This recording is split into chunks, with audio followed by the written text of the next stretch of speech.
Hello and welcome back to the Janae Netball Centre for round 6 of the Samsung Premier League.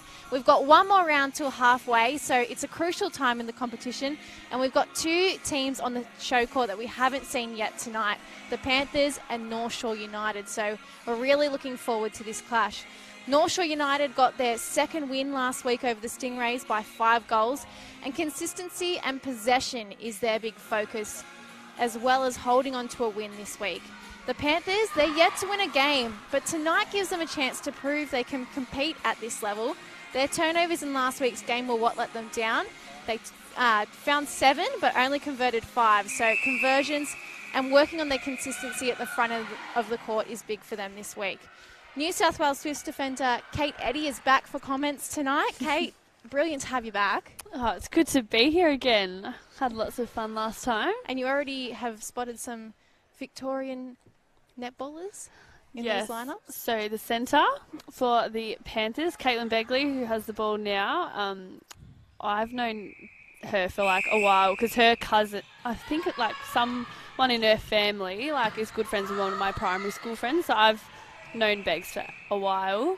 And then the goalkeeper as well, Georgette Patch, who I've like grown up playing nationals with and state age and stuff with as well. So be good. I haven't seen them play for a while. Had some problems with her shoulder last year and the year before that, I believe, too. So coming back for an injury there. Yeah. And from a surgery as well. So good to see she's back out on the court, heavily strapped. Yeah.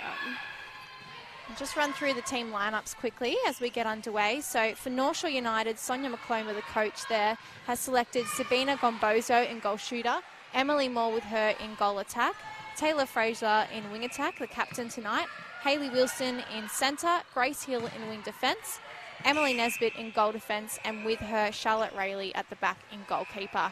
Now for the Panthers, their coach Lisa Behag has selected Nalani Makunde in goal shooter, Danielle Di Bartolo in goal attack, Alana Stilhilskis in wing attack, Caitlin Begley is in centre, Liana Hogarth wing defence, and their back end in goal defence, Lauren Russell, and goalkeeper, you mentioned before, Georgette Patch. Mm-hmm. So we've seen the Panthers up already by 2 goals, which is, a really good start for them considering, as we mentioned before, they haven't won a game yet this season. Yeah. It's good that they converted their possession gains as well, which is, as you said before, which is one of the things that they're to work on this week. We see them go 3 up now. North Shore United goal attack and wing attack both popping out together. Wilson over to Fraser.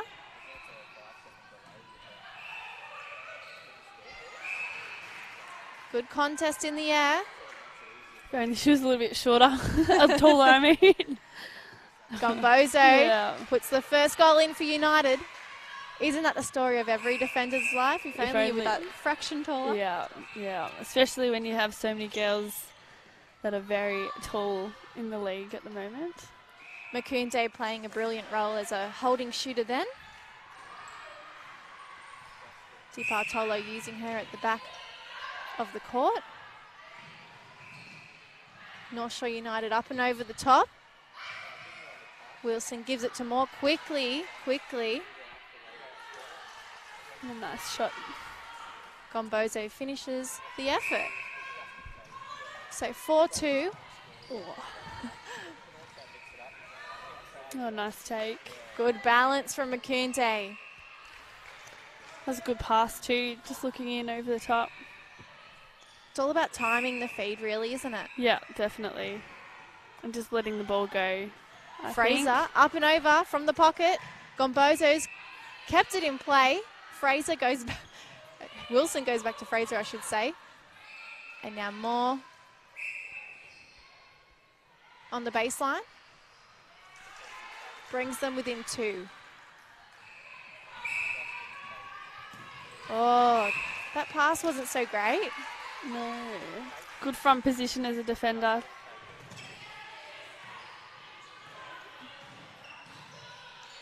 Pick up from the Panthers. Working hard. Hogarth to Di Bartolo. Up and over. Stilhilski's got it. And this time doesn't work. The ball pops over the baseline and North Shore get a throw in. think the ball placement just a little bit too much on that one. How's the hands from Grace Hill, though? Again, though, that's the second time we've seen two North Shore players right next to each other. So maybe that spatial awareness is something they need to work on for the rest of this quarter. Definitely. I think the Panthers have got a couple of turnovers due to their pressure at the moment, which, that's better movement, I think. And Fraser really would make such a difference for this team this year. She's come from the Sparks. And obviously, did she play for the Swifts last weekend? She was on our bench. There you go. Yeah. Big call up.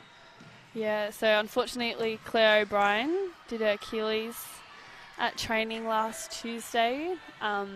So she's, Achilles, that's longer than a knee, so that's 12 months. But yeah, Taylor's awesome, and I think she fit in perfectly on the weekend. Well, that's the thing, unfortunately, with New South Wales Pathways, there's so many strong players here that, quite often the opportunity only does come through injury to someone else. And it's unfortunate circumstances, isn't it? Yeah, definitely. I think that's the way of sport. You're right. I think, yeah. It's And either old age or injuries, Or pregnancy. Yeah. Take a little break. Yeah. Yeah, but that's something we might talk about a bit later. The injuries is obviously something that nobody can really afford at this stage of the Super Netball competition. No. Macounze just arm back, floating into the space behind her. 8-5, they're up by 3, the Panthers. Fraser all on her own for the centre pass. Wilson, more, and back. And she'll put up the shot. Long loopy ball goes through the net. They're up by 2. United creeping back. Outside hand from Wilson. It's good defence. Got caught on her inside arm. Ah, there you go. Yeah. Ooh.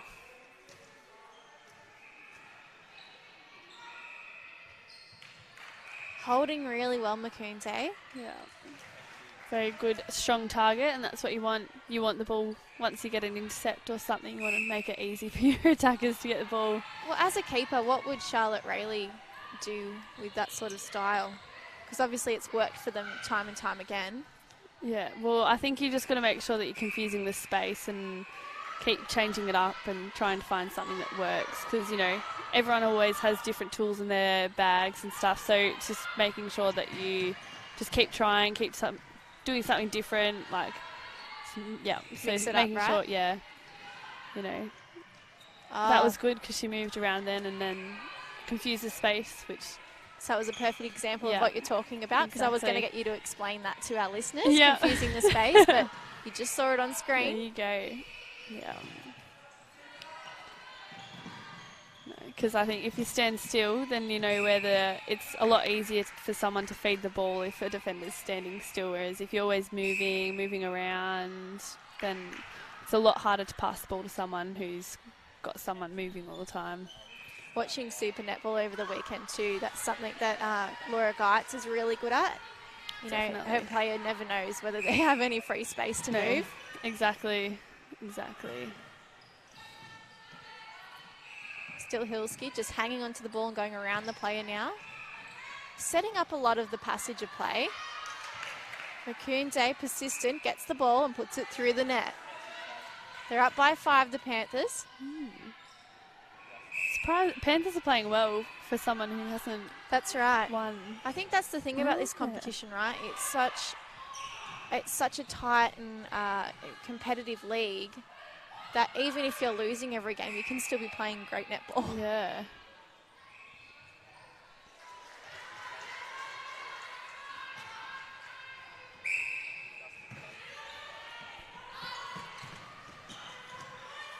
Straight to the shooter. Bartolo calling it for it from behind and coming forward in the end.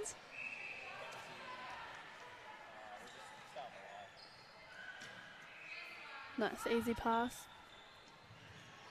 Well, the brilliant thing about Macounze just then is she really timed when she was going to push through, and the defenders were just left. They were too late I think that's pet hate for defenders too when it's when they had 2-on-1 and she still got the ball. So take your eye from them for just a second, and that's when they'll pounce. Yeah.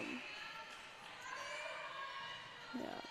See if Panthers can push on from their lead here with a conversion of their. Begley goes into the mid-court.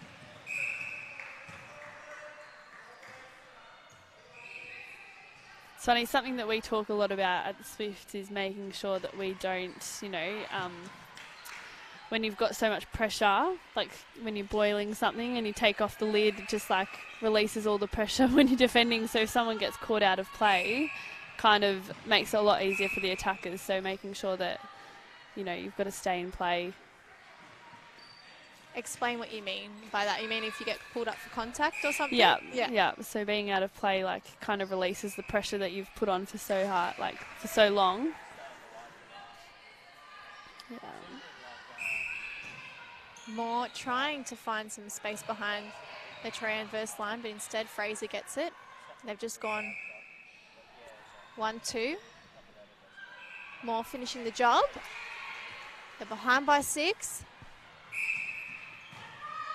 Di Bartolo calling for it and then just casually stepping over the line in time.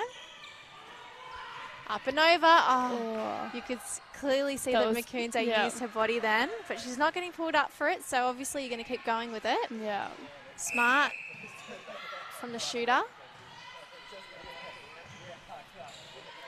Wilson, long ball over the top. And Fraser, perfect timing. We keep bringing up timing and how important it is in the game, but there's been examples here very early on. Definitely. Di Bartolo up. She barely even looked before she threw the pass. She just knows where to expect her. They'll get another shot at goal here. Oh, was that meant for her? That was great if so. Certainly fooled us. Or me. I'll take it.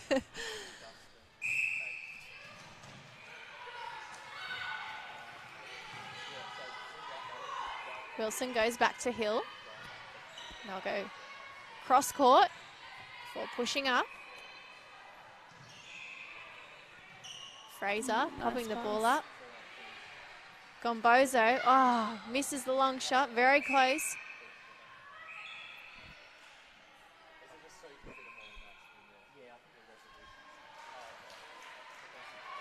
United behind by 6. I don't think they expected themselves to be in this position early. No.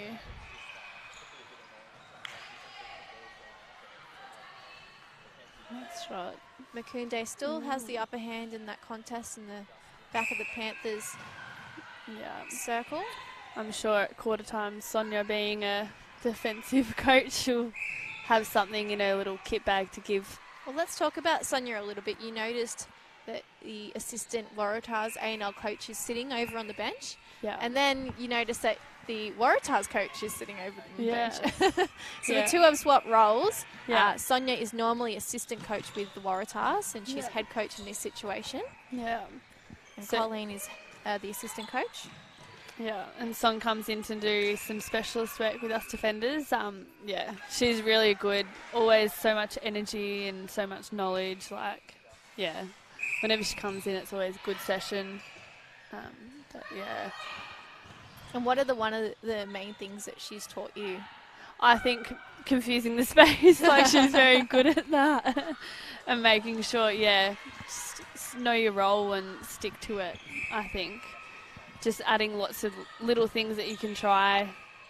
She's always about, not sticking to one thing, making sure that you have 5, 6 things that you can do. So, I'm sure she'll give some good feedback. Yeah, definitely.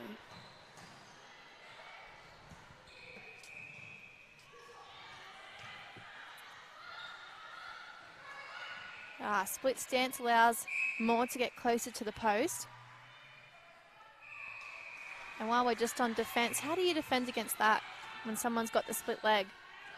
It's difficult, isn't it? You've got to try and, it's hard because there's so many different things that you could do. It depends on the angle of them, and yeah, you could stand behind them and try and not let them split in between you. Yeah, I think you just got to it comes back to make sure you keep moving and confusing the space so they can't do that, which is that's the defender's a big point job. to make too, because obviously sometimes you get your 3 feet set and then they go back to the circle and you're still stuck in the 3 feet and you're too close. Yeah, so making sure that you're always proactive instead of reactive. So it's important to note that Nesbitt and Rayleigh in the North Shore United defence end are both quite young. So Charlotte Rayleigh is a country girl. She's been playing for the Northern Territory under-19s team. And she had such a good tournament, she got selected for the Australian squad as well. So she's just moved down to Sydney for uni, and she's now NSWIS identified. So I'm sure we'll see her name popping up plenty over the years. And Emily Nesbitt, it's her first year of playing Premier League Opens. She played for New South Wales quite a while ago, and she's coming along really well considering this is her first time at this level. So make no mistake, people listening at home, under-20s to Opens is a massive gap and a massive step up. And some of these girls are still trying to get a feel for the competition. Ah, brilliant. Good finish. Strong hands from Gombozo. There you go. Right on the buzzer. United restrict the Panthers. They can't come back with the timing. And they're only down by 2, so that's pretty impressive considering, we've seen it ebb and flow and really been in the Panthers' favour most of the time. Definitely. It's a high-scoring quarter too. It is, isn't 16. it? Pretty fast-paced game. There didn't seem to be any nervousness from either side. No. Has there been anyone that stood out for you in either of these teams so far? No, it's early days. Yeah, well, I think I would definitely have to say, how do I pronounce it? Makunde? Makunde? Yep. Makunde? Yeah. Is that right? Make sure. I think she's been an awesome target. Just, everyone's just been able to, catch the ball and throw it into her. Mm-hmm. So I think, she's just, at the end of the day, you want your goalers to shoot well and you want them to be an easy target for your feeders to throw to. And I think that she's doing that, and that's obviously her role, I think, tonight. I think she's probably only missed 1 or 2 feeds, and that's because the pass hasn't been great. So you're right. She should be very proud of what she's been able to do in the first quarter. Definitely. And just to give you some background on her, she played under-20s for the first time last year, so stepped up to this competition, and we were just talking about the leap from under-20s to this Opens League being huge. So the fact that she's shining so early on, and we're only in round 5, is really a credit to her. She's actually from a basketball background and lives in the ACT, so that doesn't surprise me, I don't think. Really? Okay. Explain why. Oh, I think all basketballers are grown to naturally post up and be a strong target under the post, or basket or whatever. So yeah, that makes sense. And also the angles of the body, I think. Yeah, being able to move around. Yeah, and it takes on the ball, and also to be able to shoot. You have to be able to shoot in basketball too, and she's doing that here, so that doesn't actually surprise me. I should have said that. Had a hip surgery early this year, so she might have just been seeing some attention for that on the bench with the physio, but she played nationals for the ACT in netball and basketball last year. And as I mentioned before, she's from the ACT and she's in the Giants A&L squad. So would have been some part of that game that happened on Sunday in the final against the Tassie Magpies. Unfortunately, the Giants losing out by 1 goal, but should be really proud of the fact that they got there in the end. Definitely, definitely. Well, I did hear it was a very big game. And, yeah, so weird. Who would have thought Tasmania and ACT would have been in the grand final? But I think, having a lot of other influences from Victoria and obviously New South Wales as well have made them a lot stronger, which hopefully, through the years, they'll just get stronger and stronger to make netball even better. You're right, though, because obviously New South Wales, Queensland are very strong in their netball, and so is Victoria. I mean, we saw Victoria finish on top of the ladder in regular rounds and then lose out to even 3rd spot. So I believe it went Magpies gold, Giants 2nd, and then the Waratahs came 3rd. So to see Vic Fury finish on top of the ladder and then miss out on any silverware completely is disappointing. It must be for you too, coming from there. Yeah, I mean, I am a Swift now, so like I was like, What now? You go for the it word? was kind of like, I don't know. I was like, yeah, it was a good game. And Elle Bennett, who's obviously from Fury, like she was originally from Fury, and then she moved to Waratahs to play against them in the bronze medal match. Like, would have been hard for her. Like, I couldn't imagine. I had to. I was lucky enough to play in the Waratahs this year against Fury. Oh, there you go. So you actually played. I have, that makes yeah, sense. Yeah. and so I did actually play against Fury this year, which I thought was so weird because, you know, I'd obviously grown up with most of those girls or played with them, and I was like, what are you doing? Like, I'm normally on your team, not against you. Were you able to bring any insights to your team as a result because you know them so well? Into, oh, well, we won that game. There you go. So that was good. Oh, strong contest. Di Bartolo just taking a little tumble with some contact from the back. She's having to work hard to find some space because the defence has stepped up very early on in this second quarter. Makunze had her arm up, and they'll use her in the second phase of play in the circle. First goal of the second quarter goes to the Panthers. You can just see that both the goal attack and wing attack for United have to start so far back for that centre pass because the defence is really strong. Fraser in the pocket. Gives it to Gombozo. She'll go back. Challenge from behind. Hanging on to the ball. That's the goal. We go 1 for 1.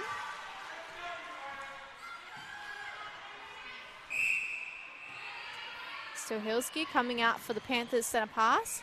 Oh, Begley goes through her hands. And unfortunately, I think they've classed that as a replay.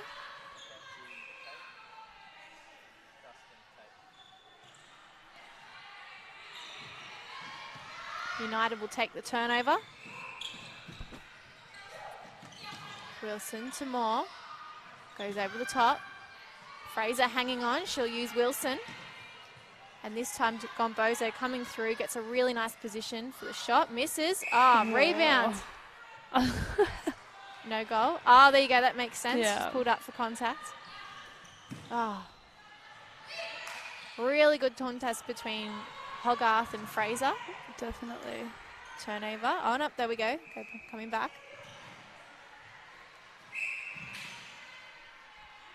Moore a little frustrated. Clap of the hands.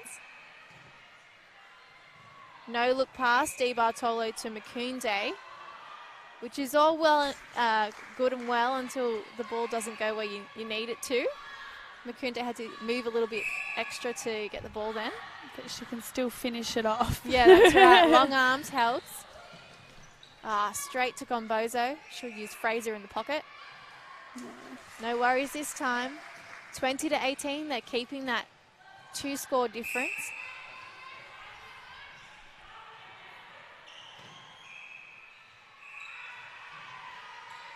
Begley. Long ball. They'll swing the circle. And this time, Di Bartolo gets a free shot or pass.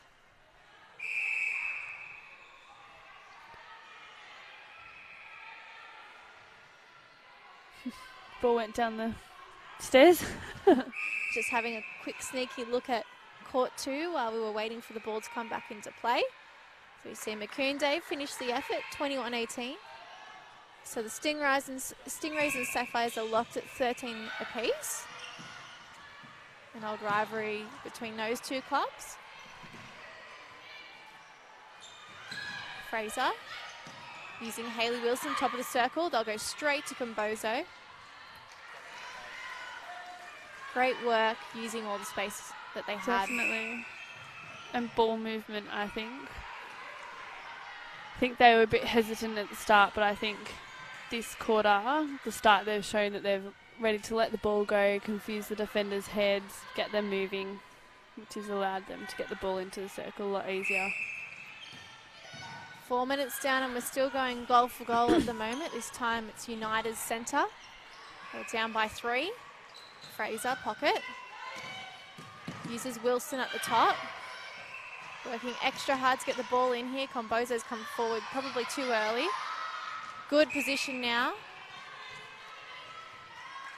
So it's nice patience. It's easy to just think, oh yeah, I'll just throw it in the circle. But I think, From Fraser, really just held on to the ball and made sure that the option was 100% before they fed that into the circle.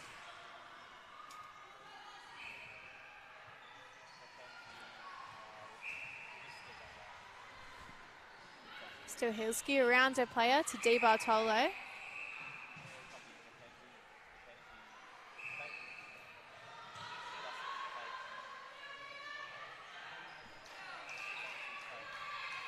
Little high five between the two. It's nice that they clearly have a good relationship because there's a bit of an age gap there. So it doesn't always affect anything, but you know, Makunde being so young, she's obviously probably relying on Di Bartolo to be sort of a mentor and guide her. Definitely. Build some confidence. Lovely win by North Shore. Wilson Oh. jumping on the loose ball in the air. Now Fraser pops it up. Gombozo. Ball out of the hands. That was fast. Ball quick. Amazing ball movement then down the court. Gombozo finishes the effort. 23-22. This is the first time in a while that we've been within 1 goal difference. And that was actually a Panthers centre, so really big win from that intercept from Hayley Wilson. Definitely. And Russell trying to get it back then with that intercept. She was ready for that hunt. She was waiting for that as a Panther. That's good. Very punny, Kate. I tried to let that in a little bit. Tipped over the top and North Shore get the throw in from the baseline. Gombozo just too tall. A little height advantage. Yeah. Definitely. And it's even. 23 apiece. This is a big play in the game. The Panthers having to go back before they come forward. North Shore have really stepped up the defence in this second quarter. Definitely. I think, Panthers were getting on the circle a lot easier in the first quarter, and they seem to be having to take a couple more passes. Taking the long way. Yeah. Makunde pushes them one in front again. That's the problem, right? If they can't stop the ball getting to Makunde, they can't stop the goals because she's just so accurate. Yeah, so I think they need to put more pressure up the front, which is what I think they've been doing the start of this quarter. More, up and over, Gombozo, strong, through shot. The hoop. 24, we're level again. Panthers rushing to take the centre pass. Turnover, Fraser picks up a loose ball. She'll give it to Moore, who decides to swing to the pocket. Wilson, straight to Moore. Strong, long way out. Ball, how did Gombozo get the... He had the rebound. It must have been on her fingertips. She's rolling it back into her hands. Again, that was another Panthers centre, and United have hit the front. It's a big moment in the game. Fraser. In a way, it was lucky they got that contact penalty then, because that ball was going straight to a Panther. Yeah.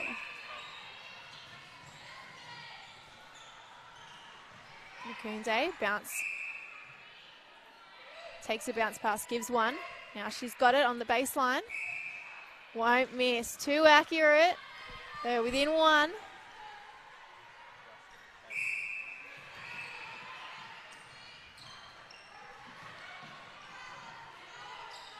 Fraser's got no one to pass to. Wilson driving back provides someone.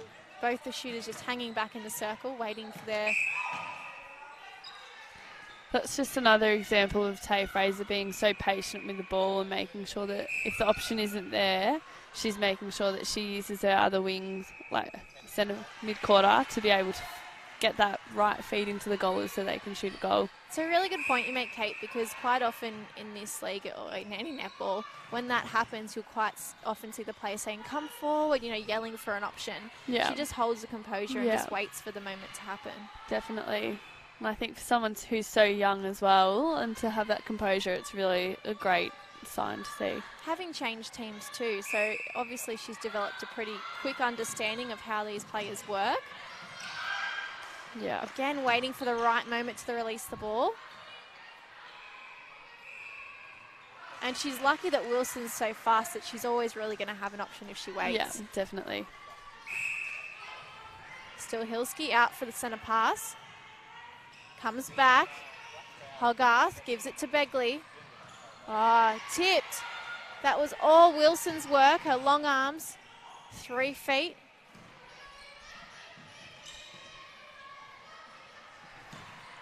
North Shore straight in.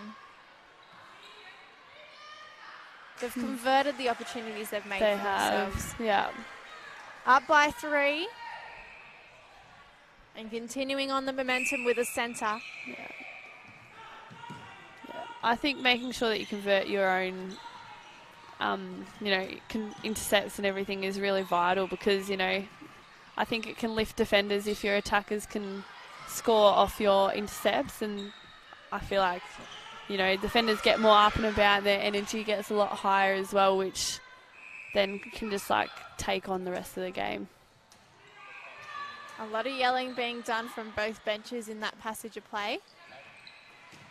Quick passing, Fraser to Moore. Russell couldn't get in front. United up by 4. I really didn't think that we were going to see that in this second quarter, and it just shows you that Premier League, anything can happen. Definitely. Hogarth with the penalty pass here. She'll go straight to Di Bartolo. Quick passing, no look again. She's obviously mastered it because she's using it great almost every time. It's pretty accurate. Moore, all alone. Plenty of space around her. Wilson will take a free pass. Moore gives it to Gombozo. And they convert 31-27. I think in this quarter as well, the goal shooter and goal attack for United have really they look a lot more confident with each other, and they're letting the ball go to each other. They're putting up their shots, which I think, results in them being 4 goals up now. What would you like to see from the Panthers here to just turn this momentum back in their favour? Well, I think they just need to make sure that they're getting the ball to the circle edge and being patient because they do have such a strong target in the circle. So I think they should just, be more patient and confident that when they get the ball in the circle, they do have someone in there that can catch the ball and present someone so strong. That was a fantastic feed from Wilson. The ball literally just popped over the top of the defender and then dropped right behind her. Perfectly weighted pass.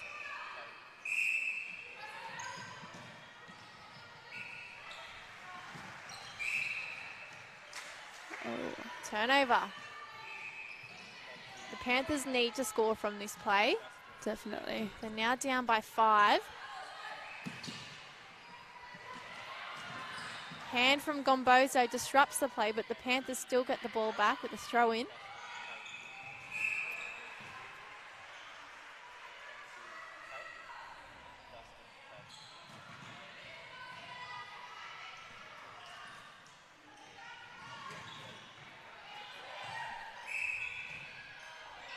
Should also mention that there's been a change. Rachel Hearn's come on in centre for the Panthers.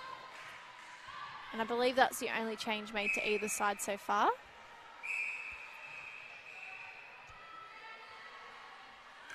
Nice shot.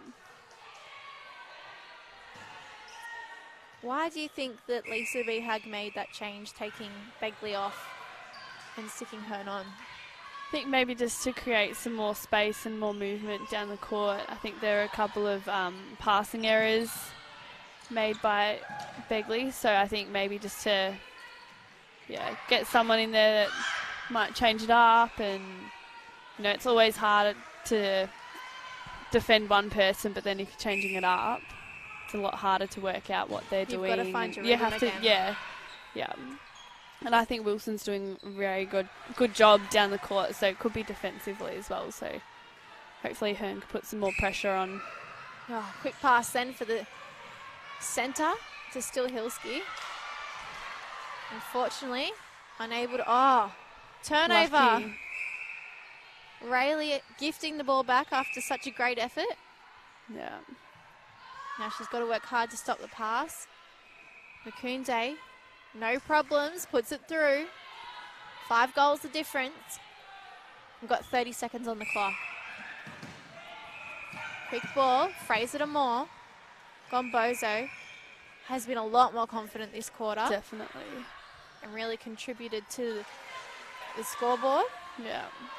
I think their connection, as I said before, has just lifted this quarter, which, you know, as we just saw with their little quick give and goes, like, it's hard to stop.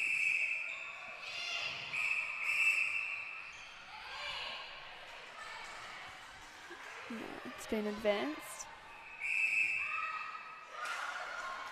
Rayleigh turning it over. And that'll be all she wrote for the first half.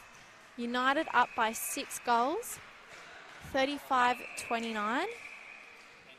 Who's impressed you most that quarter? I mean, obviously, North Shore have been very strong to turn it around.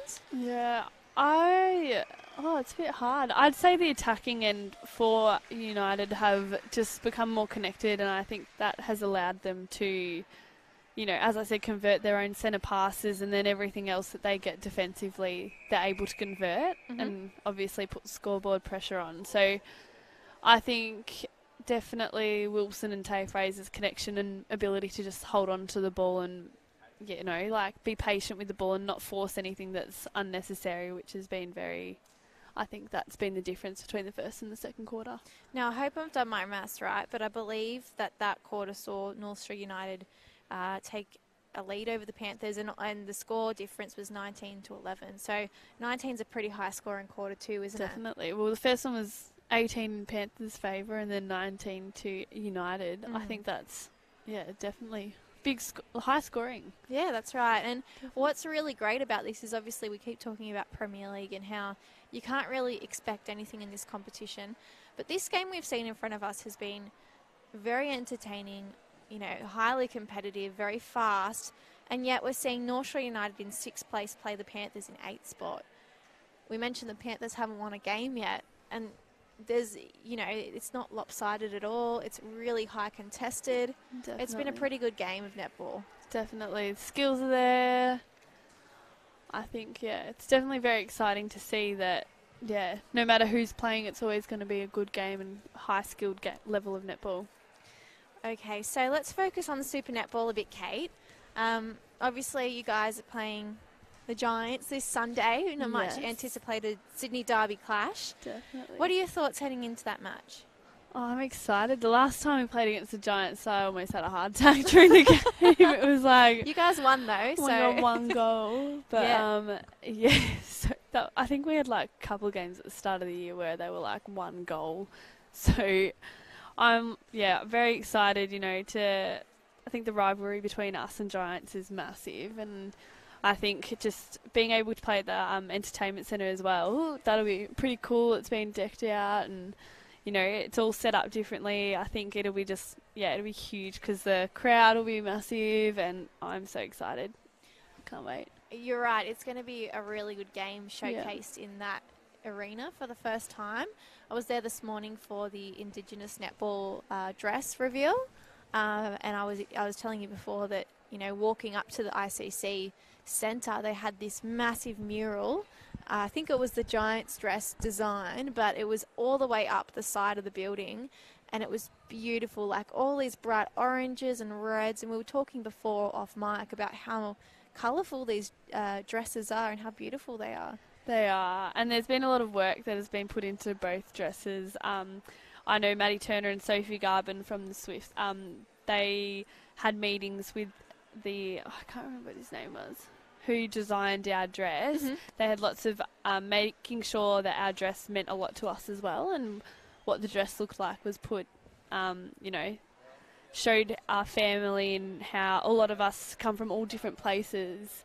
So a lot of the designs show that, you know, we do come from all different places, but together, like, we always come together, and there's like the Swift bird on there, and yeah, I love it, and I can't wait to run out in it. I should know it off by heart, but I'm just looking it up for you now. So Dennis Golding is the artist of your dress. He was a New South Wales uni student last year, and he actually designed the Wallabies' first national Indigenous jersey, and also the South Sydney Indigenous jersey for this year's NRL. So, and I believe they won when they were wearing that first there jersey you go. that he designed. And the Wallabies one too. Yeah, there you go. So he brings good luck. So unfortunately, Giants fans, it's not good news for you. No, but no, it should be a very good game of netball this week. Obviously, we've only got one Indigenous player in the league at the moment playing for Queensland, Gemma Mai. And we've got Beryl Friday, who we've seen play here on the Showcourt for UTS Sparks, but also, you know, have a really big role for the Giants in their A&L team this year. Would you like to see more Indigenous players making it all the way to the top? I think so. I think anyone, you know, if they're good enough and they can play, I think it's, you know, I'd love to see the best people in Australia, like best people, anyone all over the world. So it doesn't matter who it is. I think if they're good enough, I'd love to see it.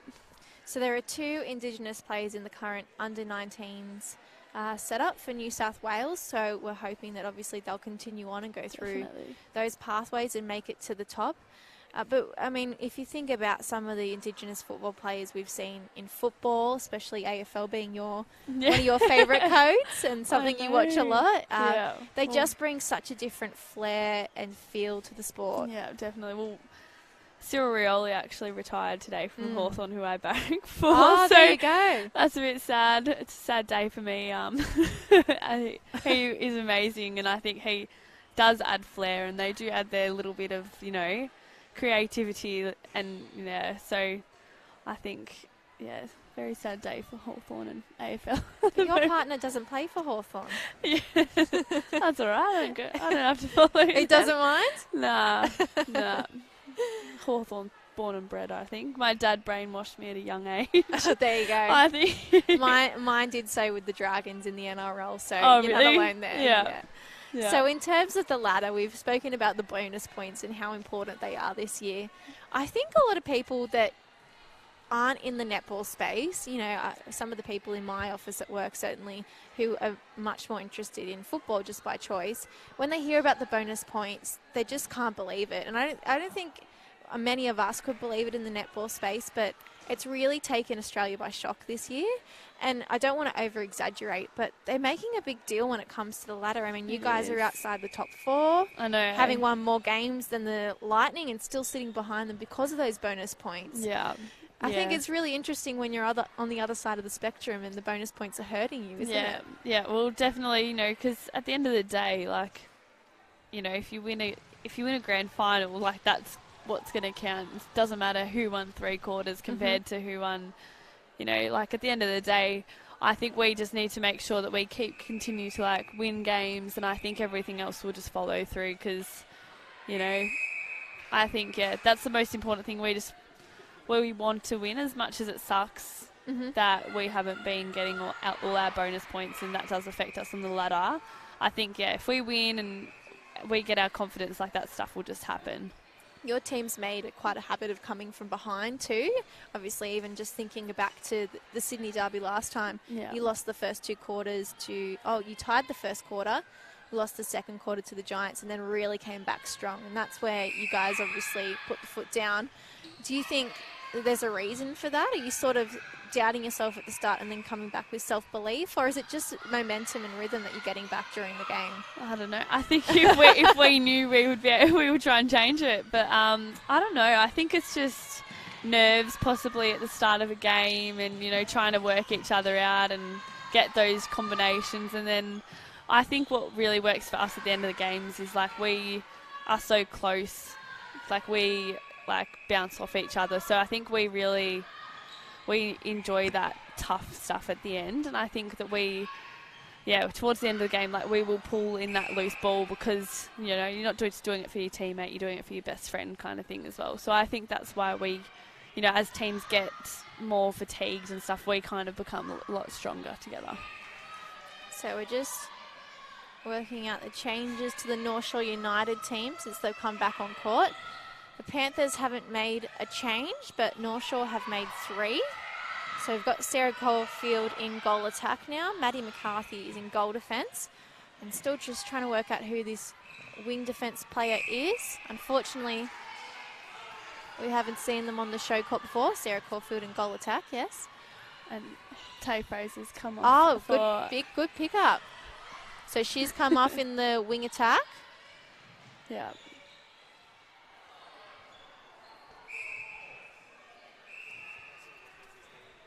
And we've seen Grace Hill move into wing defence. No, sorry, wing attack. Wing attack. Yeah. She's come from wing defence to wing attack.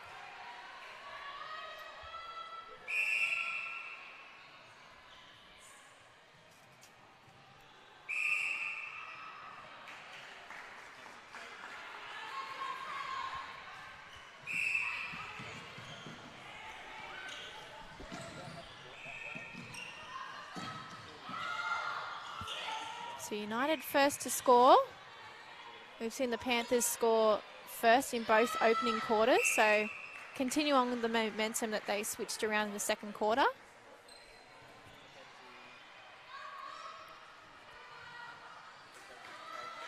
It's funny how momentum ebbs and flows in this game, isn't it? 1 minute you're the hot ones that everyone's trying to beat, and the next you don't know what's going wrong, and you're the ones that are down by 6 goals. I know. It's definitely not just a physical game, as we just... Oh, yep. Challenging then, too. Yeah, it's definitely mental, because I think if you make a mistake, it's whether or not you put your head down and you keep making mistakes. So if you try and move on and get over it, I think so, yeah.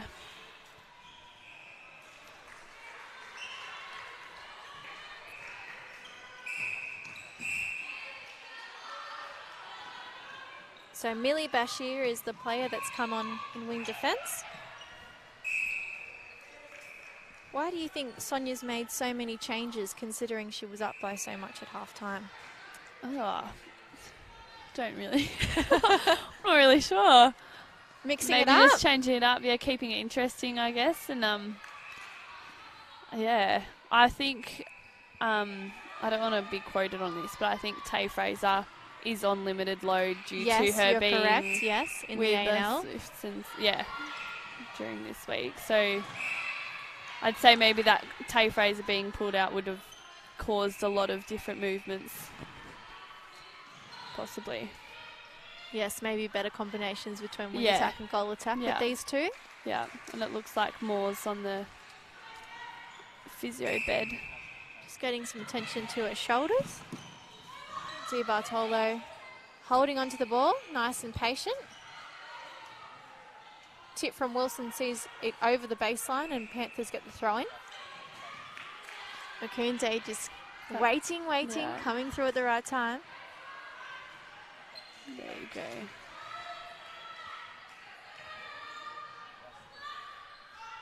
United up by 6 goals.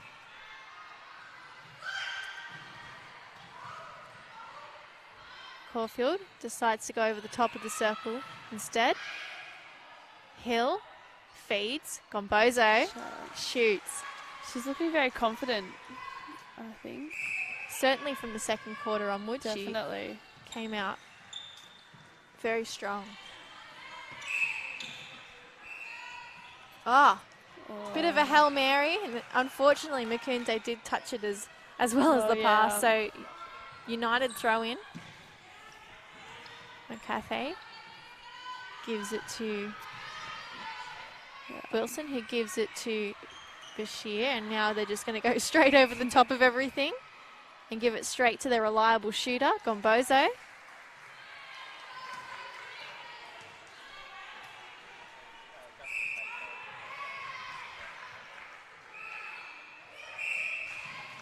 Held ball. Good pressure from the Panthers in defence. It's almost better than an intercept, I think, in a coach's book, because it means that everybody's putting on pressure when you get a held ball. McCarthy coming through, stealing the ball from Di Bartolo right at the last moment. Well, the other thing with a held ball is you get to set yourself up again, don't you? Yeah, exactly.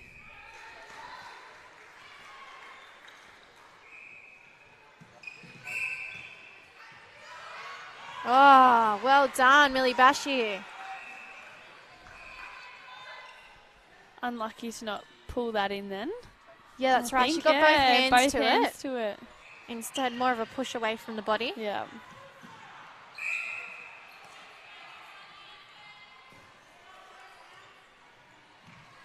See Bartolo straight through for the penalty pass. Oh, that does not look nice. Landing straight on the knees. Hearn. Doesn't look affected. She's tougher than I am. Oh. Still Hilski. Feeds. Makunze so graceful. Yeah. It's almost like she's dancing ballet or something. Yeah. Got lovely hands. Doesn't look like anything's really phasing her. Face is just nice and calm.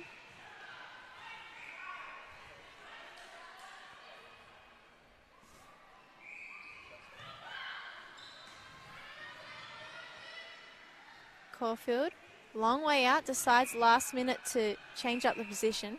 This time she's in front. We'll get another shot with the contact. 42-33, this lead's blown out a little bit. Definitely. It's funny how if you don't convert your own centre pass, they add things up. Can, yeah.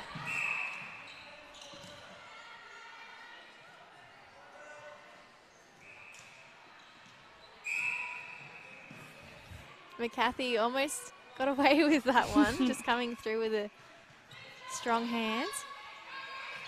Di Bartolo on the baseline, long way out, takes the shot anyway. Swish straight through. Yeah. Hopefully this can lift the Panthers with a nice shot. Caulfield really struggling there for the centre pass, had to keep it in play. She's done well.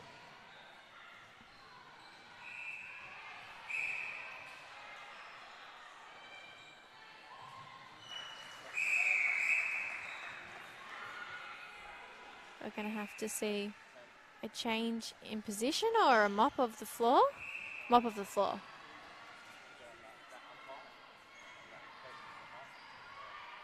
So Alana Stilhilski working hard on the ground now.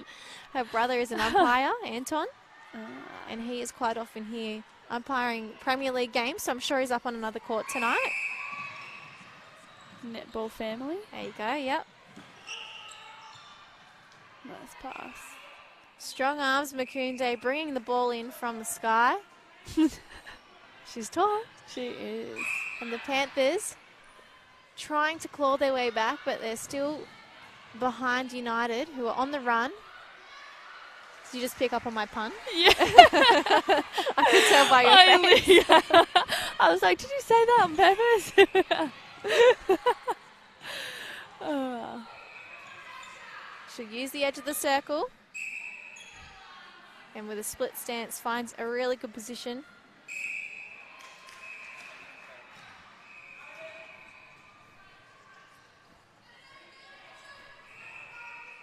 It's almost as if the intensity in this game has slowed down a little bit.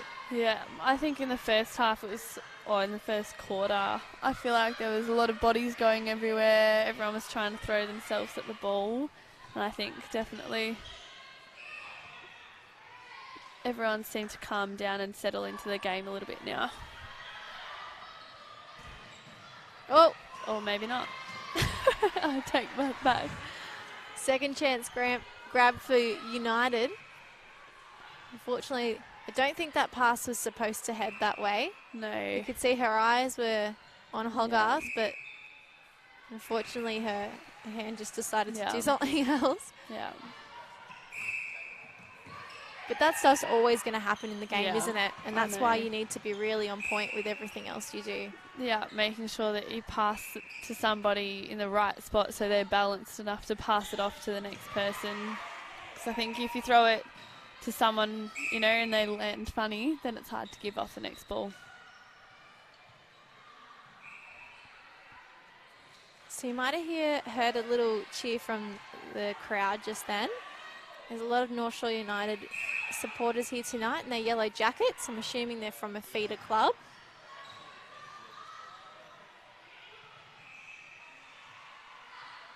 Ah, misses. She doesn't miss many. Caulfield straight on the rebound, finishes the job. Up by 9 goals right now. They're in a pretty good position. The Panthers in overdrive trying to get out of the midcourt.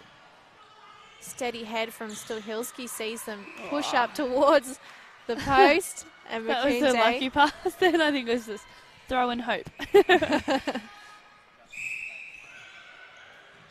Hill coming through the defenders for the centre pass. Gives it to Wilson. Gombozo. Give it back to Hill. Outside the circle now. Caulfield creates her own space, swinging the circle. Missed the shot. Panthers need to make sure that they can convert this one.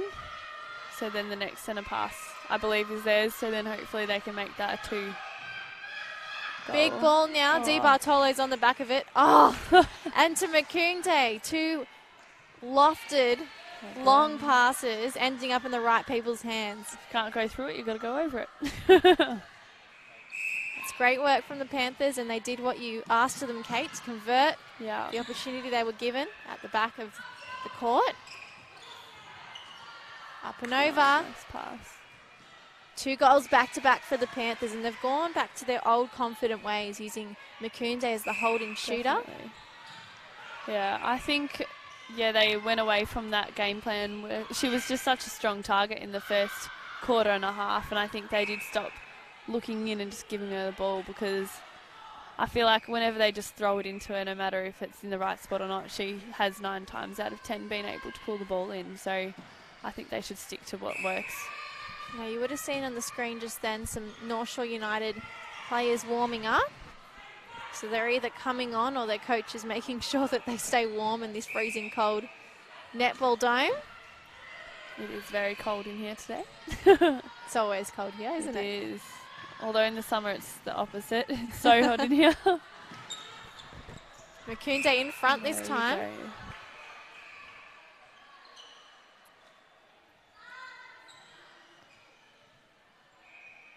Converting the penalty she drew.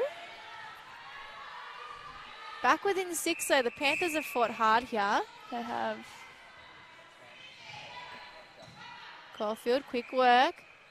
Gombozo through. 7 goals. Just under 2 minutes on the clock. Oh, good hand from Wilson. Kunde in front. The difference is 6. If the Panthers can hang on to this 6-goal deficit, they have a good chance of coming back in the final quarter. Definitely. I think did it blow out to 10? Yes. Before, and I think, they're very, they've kept persisting and they haven't really dropped their heads and stuff. So I think especially like at this level as well, it's hard when teams get a run, sometimes it's very hard to stop, and I think the Panthers have done well to just continue at it and, just keep trying, which has led them back to this. You mentioned before that we've seen them convert some really great turnovers as well, so they've taken their opportunities when they can get them, and then just kept making sure that they get their centres most of the time. Definitely. No, there's so many. They're so close to some balls here. Caulfield with the front cut. Oh, she tries to give it to Gombozo. Yeah.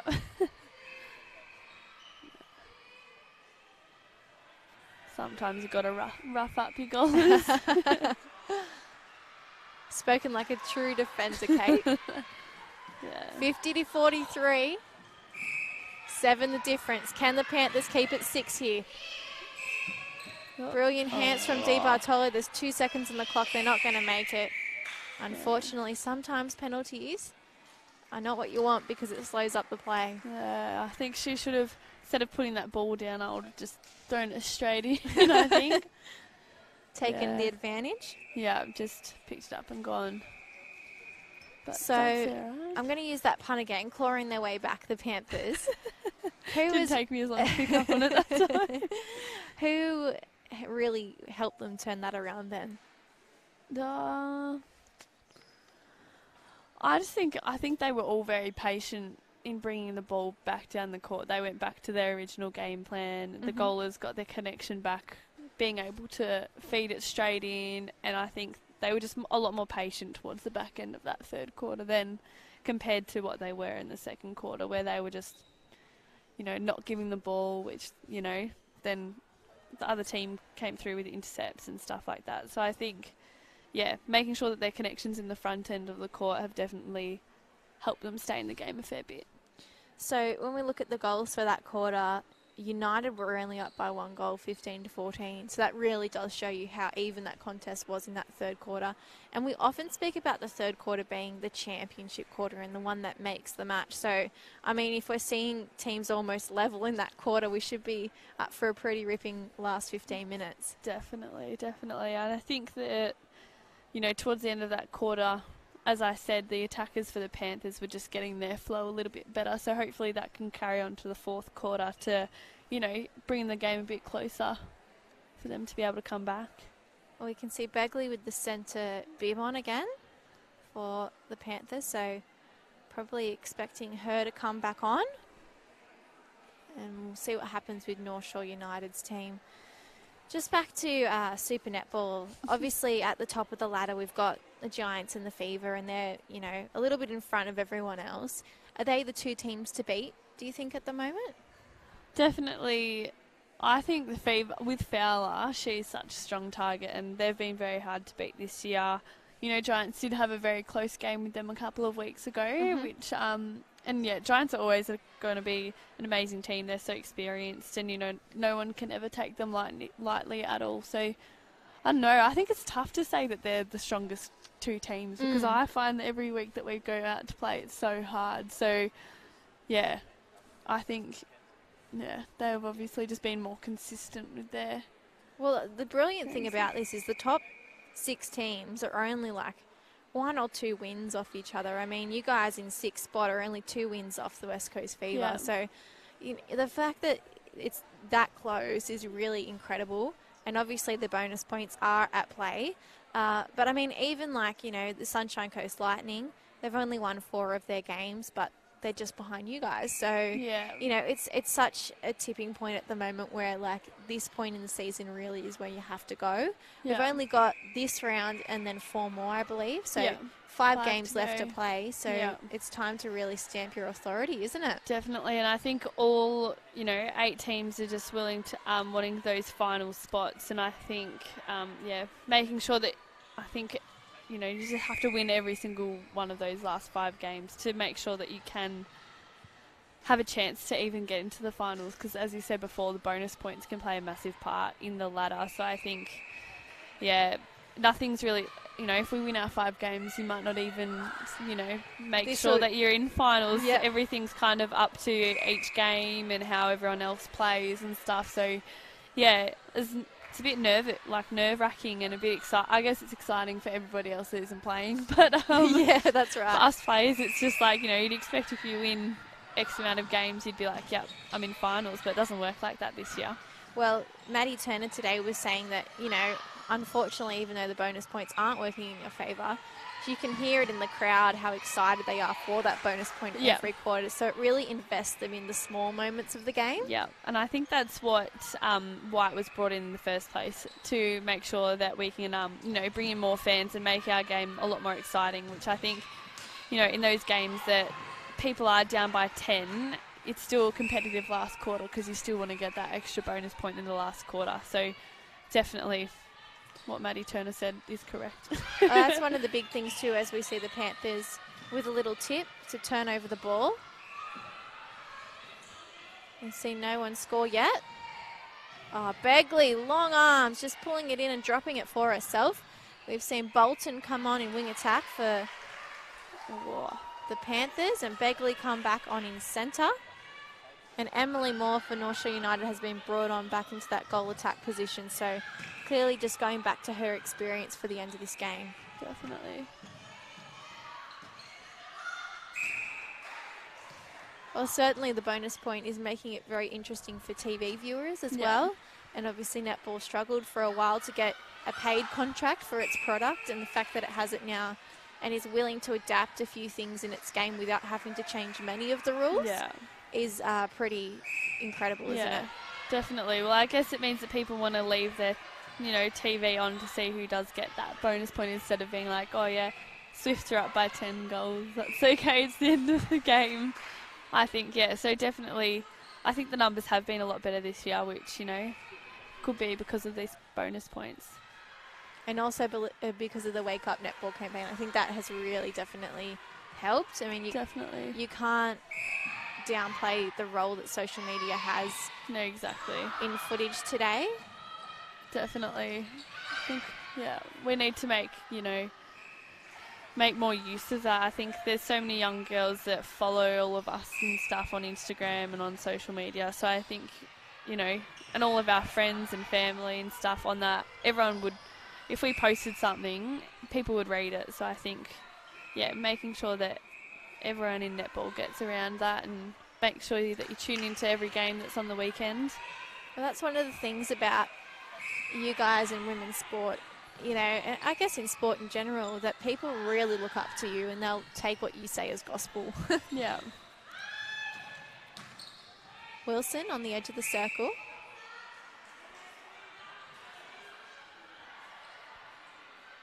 Gombozo taking a shot from the other side of the post.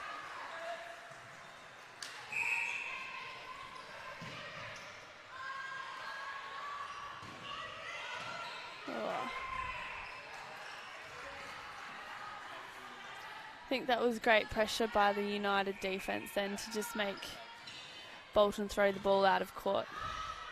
Another change that we've missed is Sarah Hearns moved into wing defence.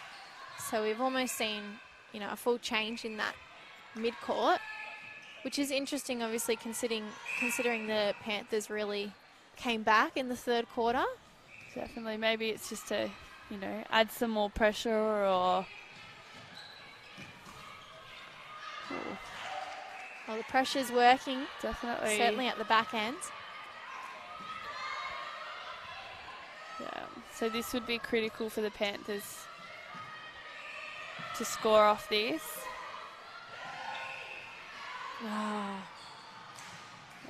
They know how to score quickly. They do. Looked as if the United were sitting up a bit high then, like in a type of press, which allowed that, long pass over the top of all of it and then another one straight into the goal. Easy feed from Hill to Moore. And again, we'll see Gombozo with the shot in front. Really, we haven't seen that many goals so far in this last opening 5 minutes of this game. No. United have only scored 4 and the Panthers have scored 3, so it's been a lot of to and froing. Definitely. And most of the goals that United have scored have come from penalty shots. Yeah. Long bomb. Ah, perfect. Stick that on replay. Literally. That's so... that was so casual too. It's just like a turn and shoot.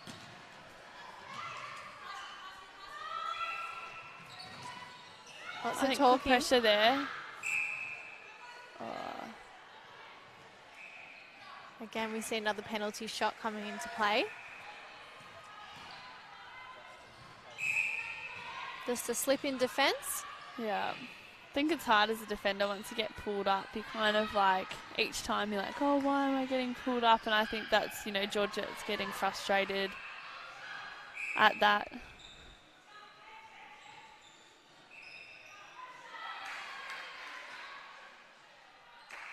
That's what makes the great players, doesn't it? Being able to compose yourself with 3 seconds you get before the centre comes back your way. Exactly. Yeah. And work out what else will work the next time, and yeah, keep forward thinking. Hearn has to go back. Russell takes a different route. Bolton goes back. Oh, good pass from Russell to Di Bartolo. And she does the same for Makunde. Yeah. I think that connection between those two there is really important for the last 8.5 minutes of this game to see if the Panthers can come back, because I think the goal attack is, majorly feeding all those balls, just throwing it up in the air. Well, we just saw the Panthers make the deficit 6, and then they had a centre pass. And unfortunately, held ball went against them. And now North Shore have got another opportunity.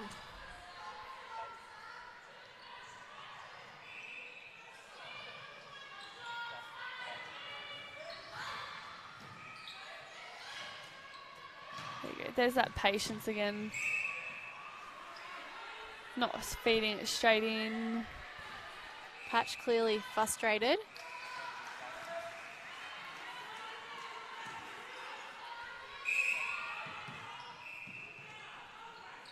And so the difference is 7. Quick ball. Nice. Hill, her hands. The pass bops off Russell's. And into Gombozo's and through the net. So now we've got an 8-goal difference. Bolton just hesitating with the feed. Not that one.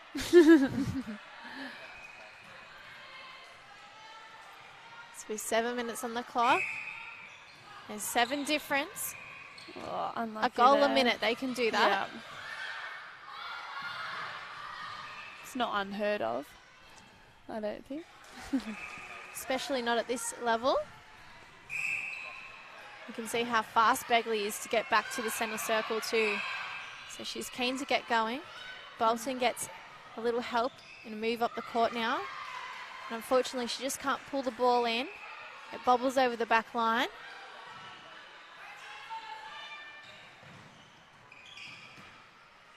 Bashir. Oh, that was lucky. That was very lucky. A nice throw. Gombozo finishes it. 59-50. Yeah. And suddenly this lead's just pushed out again. Oh. Wilson, eyes for the ball. Patch coming out. Yeah. That's what Georgette used to do growing up. I remember being not on her team at our state league games and everything, and her flying out for intercepts all the time in the pocket. So I think it's good to see that she's doing that. But a big part of her game, clearly. Definitely. Haven't seen it much today, though. Same goes with Russell just then. Just so close to the ball. Yeah. And more with her split stance. On the baseline, able to convert. So 10 goals now the difference. The Panthers have just over 5 minutes of play to come back.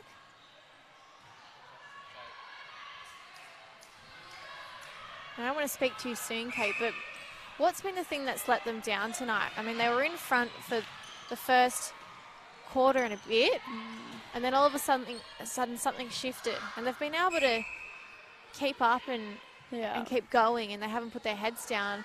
But what shifted in that second quarter?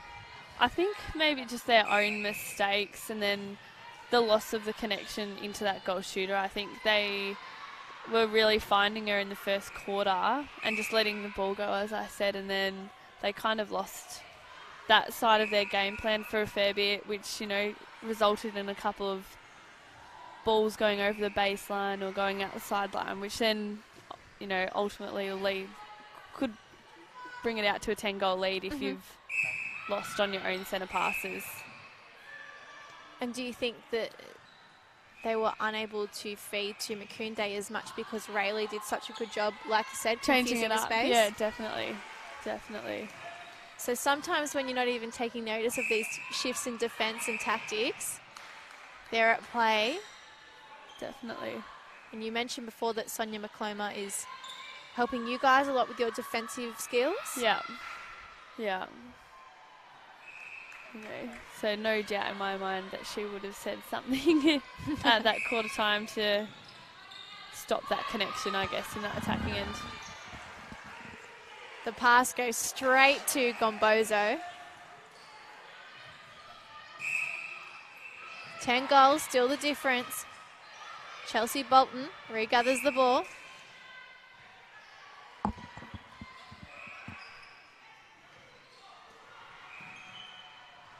Hearn stuck for an option. Begley will drive forward. Di Bartolo not wasting any time. I think she's tall and she's got long arms in there. It's like a double threat. Gifted, definitely, Yeah, in the jeans very department. Quick work between Wilson and Moore. So Moore hasn't skipped a beat coming off the court and then back on. Definitely, and that's something that's really hard to do as well, because the change of the pace of the game can change, and yeah, I think she's come back on seamlessly. Hill looking for an option, gives it to Wilson. She'll go out the side to Moore. Now they're going back to the transverse line. Oh, unfortunately, Russell gets a little tip, and it means United get the ball back with the throw-in. Baseline shot now. 11 goals difference. And North Shore have another centre with 2 minutes on the clock. Wait, Wilson just did a little fake then. Almost as if she was going to give a shoulder pass and then swap to the... Yeah, the other. Lovely shooting. High five between goal attack, goal shooter.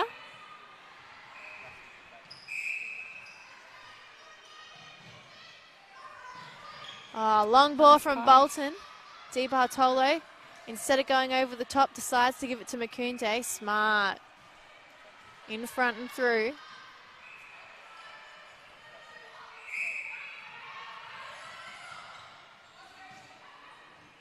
I definitely think having someone experienced at the front of Makunde down there has really worked.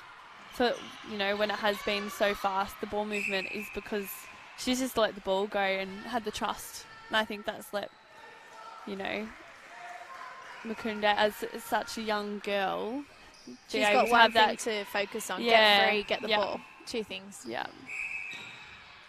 Di Bartolo, you're right, doing a lot of extra work off the ball. And then with the ball, very fast. Yeah, and just patient and smart.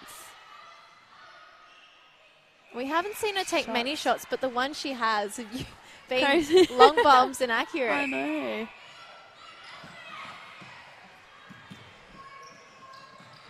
Wilson decides to feed herself.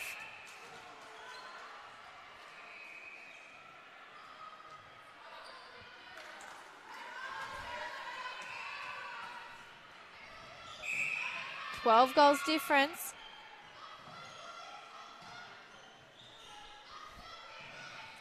Bolton forced to go back to Hearn. Gives it to Begley. And we'll see a turnover with just 10 seconds on the clock. 9 now. Rayleigh. Long ball. Oh, lovely work. Oh, what a goal to finish it off from Emily Moore. Yeah, So United, a massive win for them tonight over the Panthers by 13 goals. It really isn't reflective of the actual game. No. But a credit to them and not putting their foot off the pedal and just continuing on with the momentum that they gained in that second quarter. We'll be back very shortly to wrap it up in front of the camera.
Well, Kate Eddie, your second time, watching Premier League here tonight for round 6.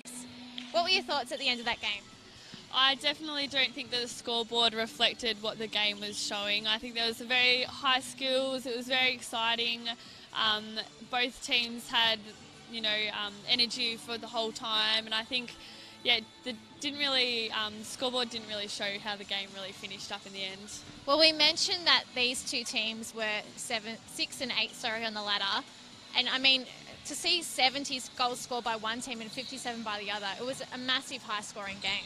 Definitely, and I think the goal shooters from both teams were very much part of that, and I think they were both such strong targets, and I think that's what contributed to them scoring such a high amount in the end. And you mentioned they were the standouts for you too, both the shooters from each side.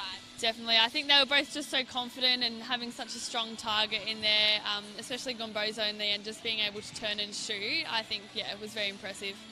All right, well, massive game here to kick off tonight for round 6. We'll see the under-20s on the Showcourt next. It's the Panthers and North Shore United. See you then.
Welcome back to the Janae Netball Centre for round 6 of the Under-20s Premier League. Tonight, it's first v 8th. North Shore United are undefeated after 5 rounds, and the Panthers won their first game but haven't had much luck since then. So tonight gives them another opportunity to turn that around. And North Shore United, another opportunity, I guess, to prove why they're the ladder leaders and the ones to beat in this competition. Swifts defender Kate Eddy is back for comments in this under-20s match. Kate, we just saw a pretty good game between the Panthers and North Shore in the Opens. Are you looking forward to this match? Definitely. I'm excited to see United's skills and why they are on top of the ladder. And, sometimes it's hard to play against somebody who isn't on top of the ladder. So it'll be good to see if they do dominate against someone who hasn't won as many games as they have. Well, there's certainly some great players out on court here tonight. Let's run through them just as we get underway with the Panthers centre pass. For North Shore United, Nadia McDonald, the coach there, has selected Isabella Ward in goal shooter, Natalie Sligar in goal attack, Eliza Burton in wing attack, Amy Sligar in centre, Gemma Donoghue in wing defence, Dakota Thomas in goal defence, and Maddie Ward rounds out the team in goalkeeper. And yes, you heard right, there are 2 sets of sisters in this team. So you've got Isabella Ward and Maddie Ward at opposite ends of the court, and then Natalie Sligar in goal attack will be linking up with Amy Sligar in centre a fair bit tonight. The Panthers with a great turnover through their goalkeeper, Renee Mahire. She's back for another season of Premier League for the Panthers. Catherine Tavaga with her is in goal defence. Caitlin Porter is in wing defence. Riley Towell is in centre. Charlotte Laurie is in wing attack. Megan Bull in goal attack. And Hallie Pearson in goal shooter for Drew Malvina's team, the Panthers. So nobody's converted yet. We've seen some great passage of play and some really good defence. North Shore might be the first team to score here as they take a throw in on the baseline.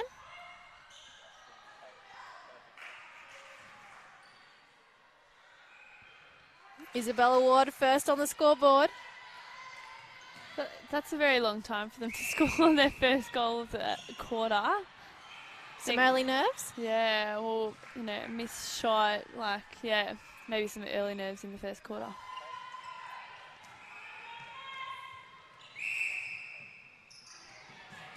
So the Panthers have had a challenging season. They've got 7 to 8 girls in their team that have never played Premier League before. And they're part of the squad this year. So still trying to get them... Yeah, it's exciting. They're still trying to get them used to the setup. And some of them have come up from the under 15, so they're very young. Yeah. And unfortunately, their shooting has let them down in a few games. So Megan Bull, who's very experienced, should be able to turn that around for them. Oh, I've just given her the commentator's curse. She gets another opportunity in front. Nice. 2-1, United up with a centre pass their way. Donoghue. Oh, call after call at the moment. I think at the start of the game, defenders always try and see what they can get away with and what they can't. Test the umpires and then adjust for the rest of the game. A little sneaky tactics from Kate Eddy. I've never heard that before, but that Really? makes complete sense, yes. Yeah. Yeah. You've got to know your opposition, but you've got to know umpires as well, I think. So Pearson with a really unique wrist angle for her shot. As we see North Shore pick up the ball again. And heading up their end, they'll get another throw in from the baseline. Currently up by 1.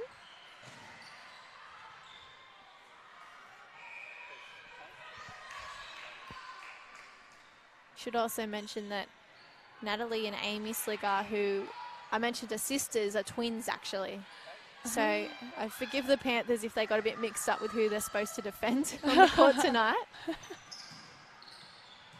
They both made the New South Wales under-17s team this year.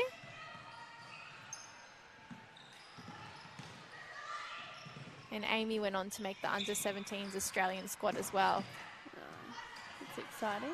I think already you can see why, North Shore are on top of the ladder, the pressure that they've had all the way down the court. It hasn't been easy for Panthers to get the ball in the ring at the moment. So Ward with a strong hold on Pearson. It was 2-on-1, and then Ward came around to defend Bull.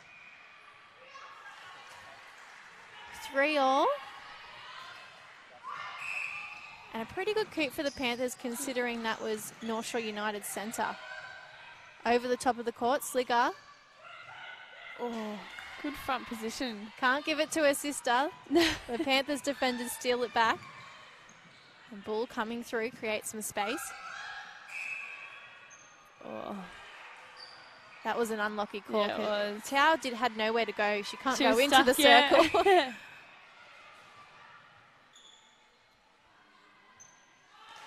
And Bull just pops the ball through. The Panthers hit the front, 4-3. Breaking call. Oh, contact call.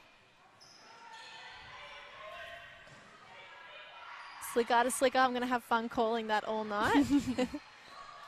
Over the top of the court. We've seen the ball pop out the back a number of times already for North Shore United. So whether it's Panthers defenders getting a little tip, disrupting the play, or the ball just sort of not ending up where they need it to be.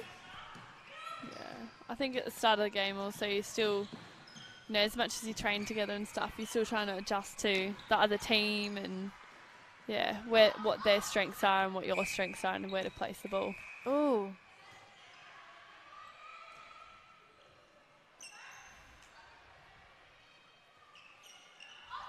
That was a nice pass. So there's a pretty big matchup between Donahue and Laurie in wing defence, wing attack. We just saw some physicalness from them just then. The Panthers seem to have a bit of a physical defence about them. Yeah, definitely. Bounce pass around the body. Well, it Just hasn't been popping it easy up. for them to get the ball in at all so far. Really fighting for every opportunity now. Up and over. That's a lucky call out of court. So they can reset their defence. But that's a big point too, isn't it? Because obviously they were playing on the fly before. Yeah. Slicker gives the option. And she'll set up her shooter in Ward. Ah, pops off. So maybe just a bit more confidence needed in the shot, or a second longer. Held ball. Unlucky. That's good signs from United, being able to put the pressure on when they've lost it and turn it over. Definitely. And Ward, little way out now. Follows up the effort with a rebound. This time it settles through the hoop. 5 apiece. We were talking about in the Opens how the Panthers were coming 8th and North Shore were coming 6th, and how it was a really great contest. We see, and I know it's early signs, but one up against last on the ladder tonight. Yeah. And I mean, we're 5 apiece. Exactly. I know. And it doesn't look as if they're unevenly matched with ball skills and stuff. I think they've both, you know, had bad passes, had good, passages of pressure in defence. Like, yeah. And I think that's one of the things that you notice when you talk to a lot of these under-20s coaches, is that consistency is usually the big factor they're looking for. Yeah. But also the fact that these teams are winning back the ball at, you know, a do or die cost, as we just saw with the intercept from the Panthers. It's good shines for their careers. Definitely.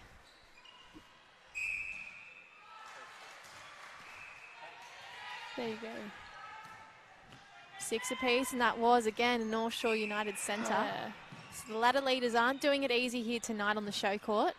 Bull pops the ball over to Laurie. And that's great ball movement down the court then as well, just to get it onto the circle and a nice easy feed into the goal shooter. Makes the shooter's job a little bit easier too, doesn't it?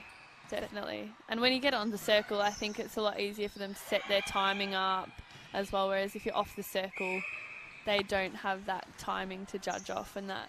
They're usually in an unfavourable position to take the shot. Of course. Oh, turnover. Oh no, contact call means that United get a free pass. And Ward, the long loopy shot floats around the net and then through this time. It's almost like a basketball tease. Laurie and Donahue still providing a really good matchup in wing attack and defence. Definitely. Ball in front. The Panthers hit the front. 8-7. Can United answer back? Yeah, I think that's great pressure by the Panthers and to force the centre pass backwards. Just means one extra pass that they have to do. So United, a lot of patience here trying to get into the circle. They've had to use the edge of the circle a lot. And we see Ward now finding her confidence.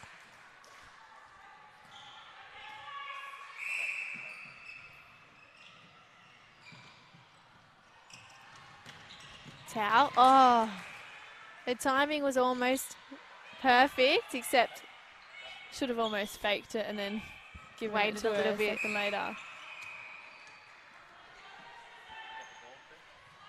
They were both coming in full steam ahead then. Yes, Dakota Thomas was right with her. Yeah. And Bull just setting herself up using Laurie on the edge. Smart positioning of the body. Yeah. Yeah, nice and calm. Oh. Tip from Porter sees the ball unfortunately out. It was a good effort. Looked good on the screen.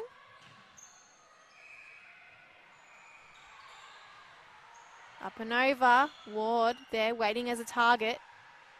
Misses. Long arms on the rebound. Instead, Slicker takes the shot and she makes no mistake. 9 apiece. Just under 4 minutes of play left in this first quarter. Oh, that was a bit of a doozy. Not a good way to start off the centre pass. Oh, foot on the line. That's a real coach killer. You've actually got to wait until everyone's on the court. Oh, right, there you go. Yeah, so because Laurie went off to go get the ball, she didn't wait until she was on the court to take that's the why penalty. We've got you, Kate, here to make sure we pick up on these things. Yeah. I know it's hard because sometimes you just want to get the ball and go and be like, oh yeah, you're over there. But no, you have to let them on the court. Ball floating up and over. Ward not in a great position. She can't even look up at the net. This time she's found a better one. Oh. Not sure about the wrist action from her. It doesn't seem to be giving her enough power. No. It's almost like flicking it up with just a little touch that's not getting her there. Maybe more of a bounce needed in the knees or something like that. Yeah.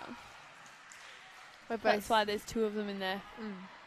We're both defenders, so I mean, who knows what it is.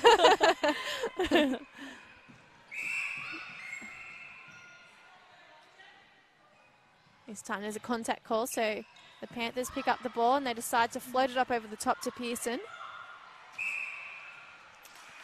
Her wrist action seems to work. It's very similar, though, towards up the other end. I think it's the follow through or, I mean, I'm not a goaler, but seems as if she's finishing the shot off a little bit nicer. Laurie working overdrive. Oh, this time. Oh, Megan Bull keeping the ball in play, but not to the right teammate. And Slicker. Oh, up and over.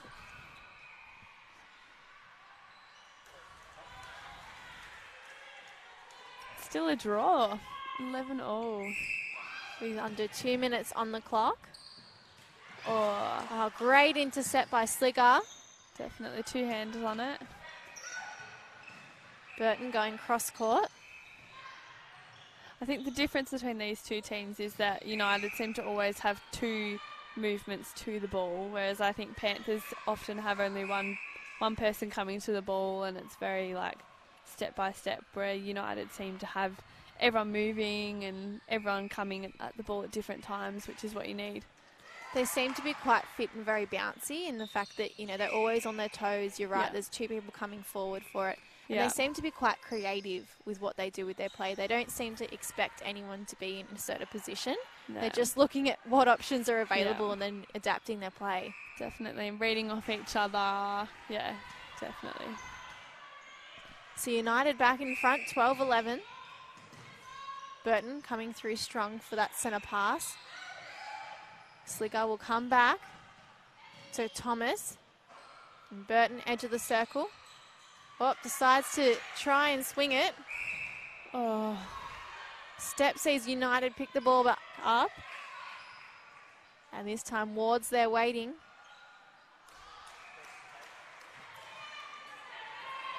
That was unlucky because Towler had such good footwork then to try and get around the ball.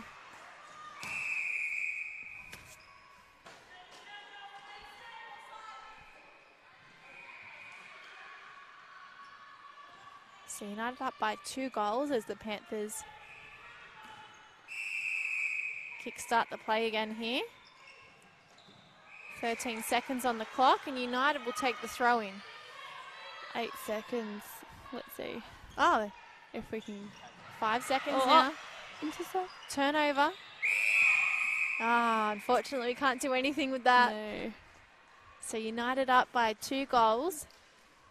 And probably a bit different to what we were expecting, if we're honest, Kate. I mean, first v 8th, sometimes you just get a little bit of a preview in your mind of what's going to go on. Yeah. And I think it's not lived up to whatever we thought that was going to be. No, definitely not. It's been a great contest. It has. Definitely has. And I don't think, one team hasn't really had more ball than the other. I think it's been pretty level at the moment. What's the difference that's got United up by 2 goals at this break? I think just, as I said before, they've got lots of movement and they seem to read off each other a lot better and they seem more connected, whereas the Panthers seem to be more, one person leads and then the other person would lead after that. Like, there's not so much, creativity off each other's movements. It seems to be very, stock standard kind of thing, More of a reactive approach rather definitely. than proactive from United. Definitely. So, what about some of the other games that are happening this weekend in Super Netball? Are you keen to see what happens with the West Coast Fever this weekend? Obviously, we were talking about them before and how, they're so strong with Janelle Fowler-Reid at the moment. Definitely. I don't even know who's Fever playing this week. That's a good question. We'll find out in a sec. Kind of just focus on who's supposed to playing. So Firebirds come up against Vixens in the first game on Saturday. Let's talk about that first. So that's up on the Gold Coast. Oh, yeah. Well, did Firebirds beat Vixens last time? Did or they? Did the Vixens beat Firebirds? I'm not sure. I don't even know. But that will be because Vixens obviously coming off a win against us and then they're playing very good netball because they obviously beat the Fever as well. So, and then Firebirds coming off a loss to Sunshine Coast. So I think they've both got something to prove and I think, both teams are playing, Vixens have been playing, improving each week and I think Firebirds after the loss, they'll want to prove themselves that, they're in the competition and they're someone else to beat.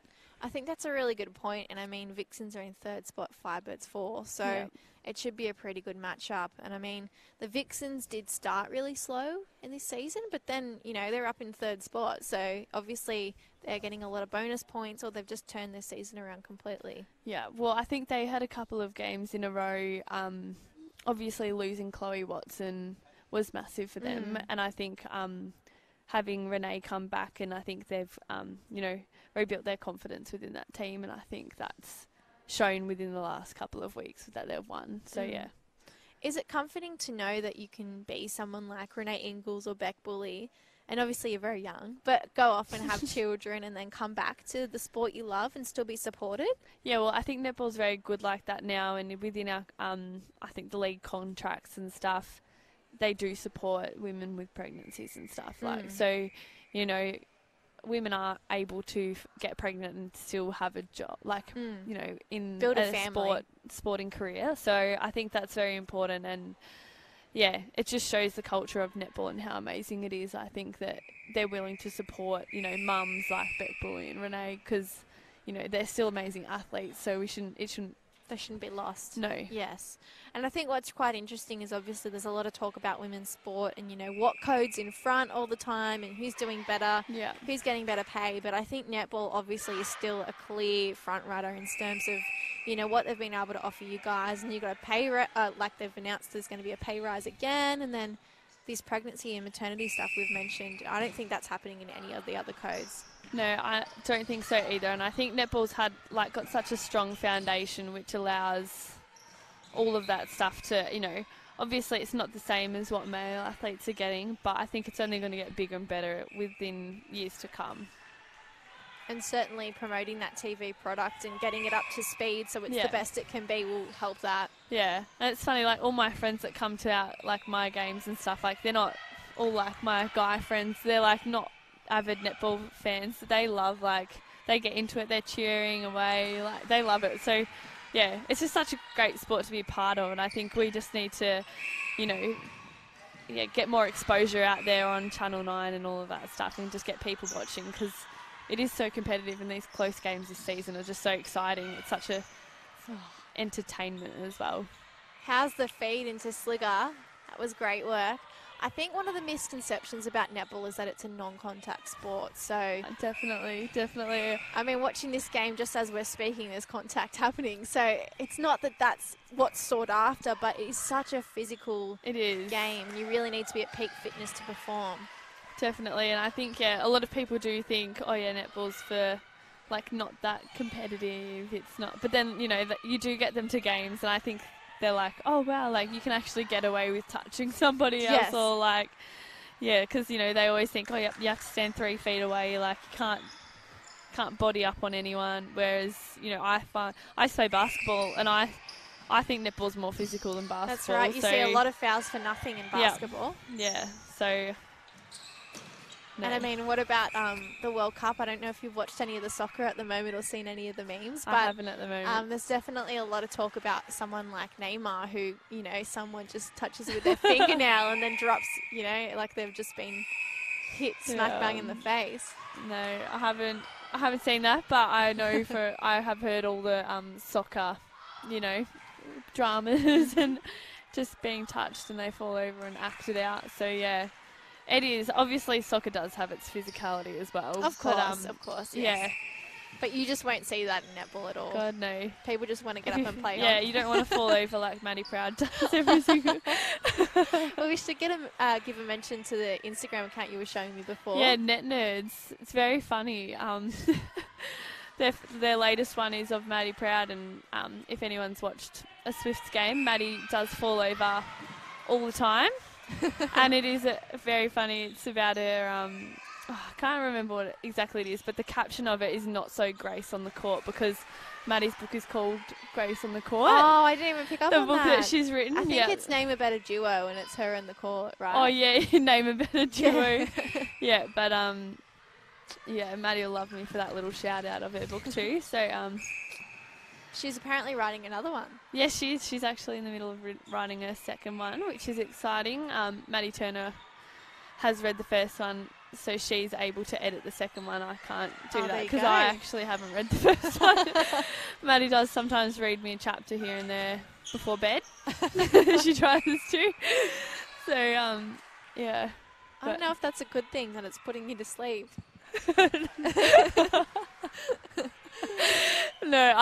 No, I didn't mean it like that. It's just before I go to bed. Yeah, just relax time. Yeah, okay. Instead of watching a movie, it's listening to Maddie talk.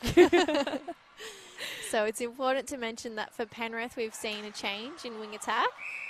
Laurie's come off and Jess Lagaya has come on. I don't know if you're a big fan of Play School growing up, Kate, but Jessica Lagaya's dad's actually one of the guys that used to be on there. No way. Yeah. I used to love Play School. He's a pretty good musician. Oh my God. And she probably hates the fact that I mention that every game, but I just think it's so cool. That is so cool. Like, who would have thought? That is so cool. Jay Lagaya, his name is. Yeah. Keeping it in the J's. Is he here? I can't see him in the crowd, no, but I think he has come to a few games before. That's so cool. Maybe he's watching at home and listening. I hope so. Hopefully he can come another time if I'm commentating. And play us a song. Yeah. And halftime entertainment. Yeah, he should.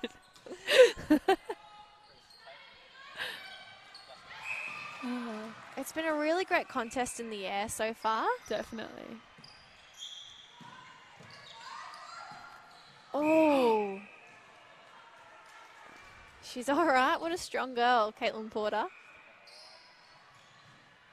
She caught one to the face and to the arm then, I think. Just unintentional, but bang hit the deck and straight up. As you were talking about strong contests in the air too. Shake it off, that's right. Oh. Strong pass through the court from Sligger to Sligger. Do you reckon they practice those at home? I think it's just like they've got telepathic connections. Yeah, and that's they right. just know she's going to make this run, or... Yeah. I always used to love playing with my sister in basketball and netball teams because you just... There's that little bit extra, right? Yeah. And you always kind of look for your sister.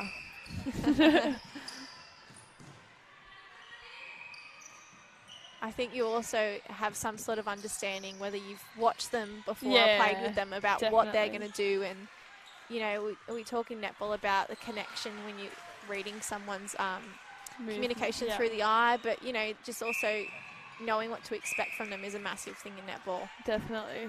And I think you know your sisters, obviously, from living with them and what they can do Give as well. me the ball now, or don't you dare give me the ball is probably a look. Yeah, or give me the ball, or you can't borrow my clothes later.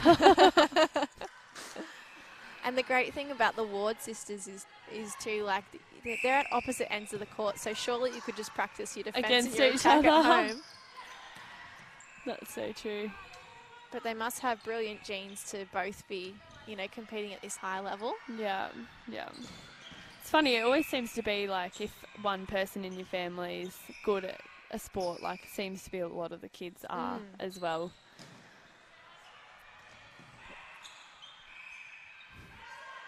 Nice work from Sligger. She's in front. Oh, strong rebound as well with the two hands.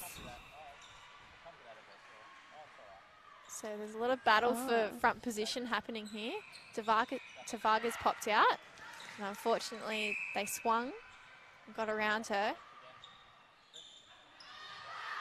Good contest in the air. Mahire gets the rebound this time round.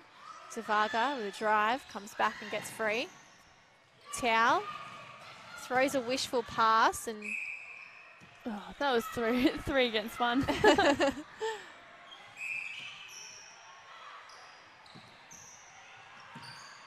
Oh, through the hands.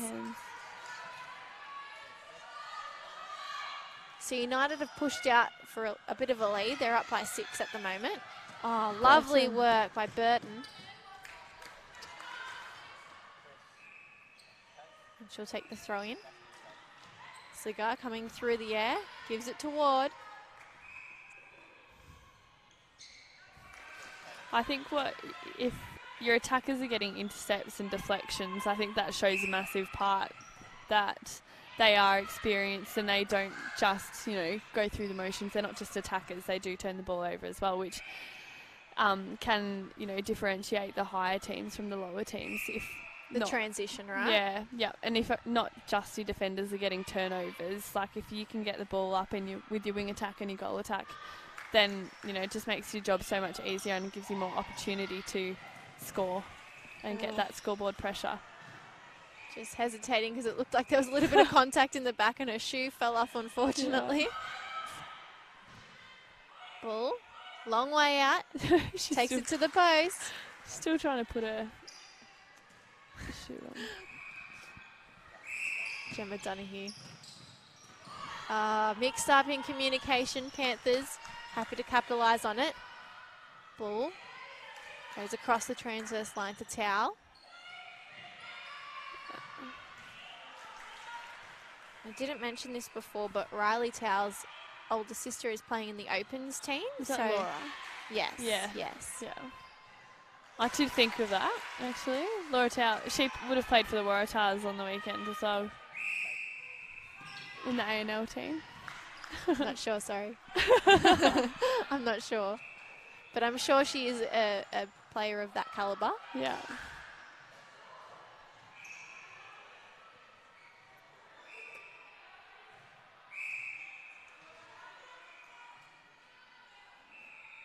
I was talking to Kim Green at the launch of the Indigenous dress today and talking about how hard it is for the A&L players because they play their semi-finals and they back up the next day, like less than 24 hours later.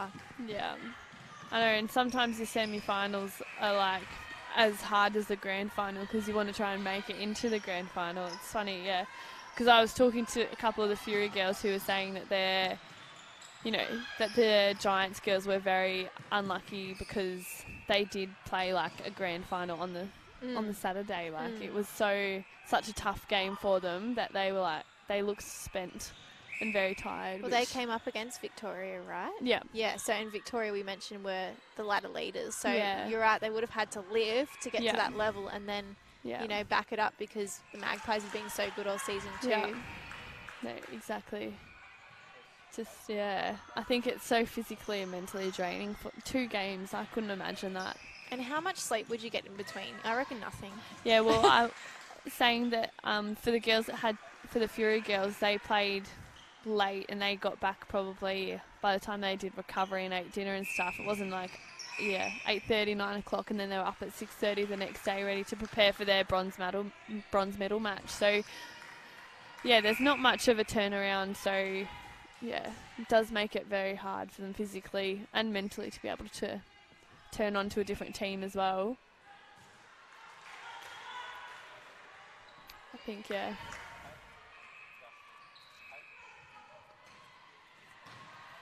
So we've seen United push out their lead of 6 goals. It's 3.5 minutes on the clock before half-time. And Thomas just watched that slide out of her hands. But Guy's got not very many options. She uses ball in the pocket. She tries to give it back.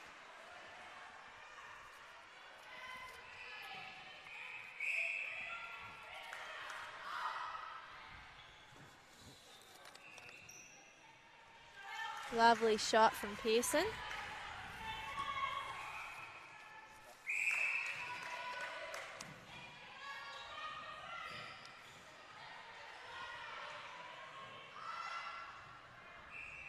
Just finding some back space, collecting the ball over her head. So you're right, Laura Towley is a current member of the Waratahs. She came over from UTS last year, so her sister has played for the Panthers in the past. So it's obviously something about this club they really liked because she came over and trialled for the Opens here. Oh, there you go. And Laura's a goal shooter, goal attack too, so different positions for the sisters. Well, you probably find growing up they've had to fill different spots. Yeah. Definitely. Yeah. I think Panthers have definitely had enough of the ball to be that little bit closer. I think they're just not able to convert. You know, with having only one option to the ball, and if that's covered, then it's very hard for them to penetrate down the court. Well, the focus for the Panthers this week was 4 good quarters. So they've lost 3 games by 5 to 7 goals. But they've only lost really like 1 quarter by 9 to 10 in those games. And the rest of the quarters have been, 2 to 3 goals different. So Drew Molvina, their coach, said, it's just about doing the little things well and just focusing on the basics. It sounds cliche, but it's what wins your matches. Definitely, and that sounds like something that we have, worked on all seasons as well. It is the little things that matter, and it is, sticking to the basics, because if you can't do them properly, then all the other stuff can't come naturally after that. So, yeah, making sure you're passing, you're throwing, your prelims and everything like that. Just your little basic things that any netballer should be able to do from the age of 5. Like, you've got to make sure that you can do those properly before, and then everything else will come. You see Chavaga running hard now too to back up her intercept. Just read the play really well, waited for the ball to come to her. And we see Pearson Edging towards the post. Ah, misses. Almost like she judged the bounce she needed to give from the step back, and then it was too much for this one. Donahue heads back to Ward. Moving up the inner channel, fast passing and strong passing. Sligar coming through, gives it to her sister. Over the court they move. Oh, nice. Ward in front, waiting for the pass. That was a great feed. It was just the swing of the ball to get the defenders' heads moving and then able to pop it back in. So they're down by 5, the Panthers, and Pearson, unfortunately, unable to put the shot up. It was a good try. Yeah, very nice pass into there. A good take.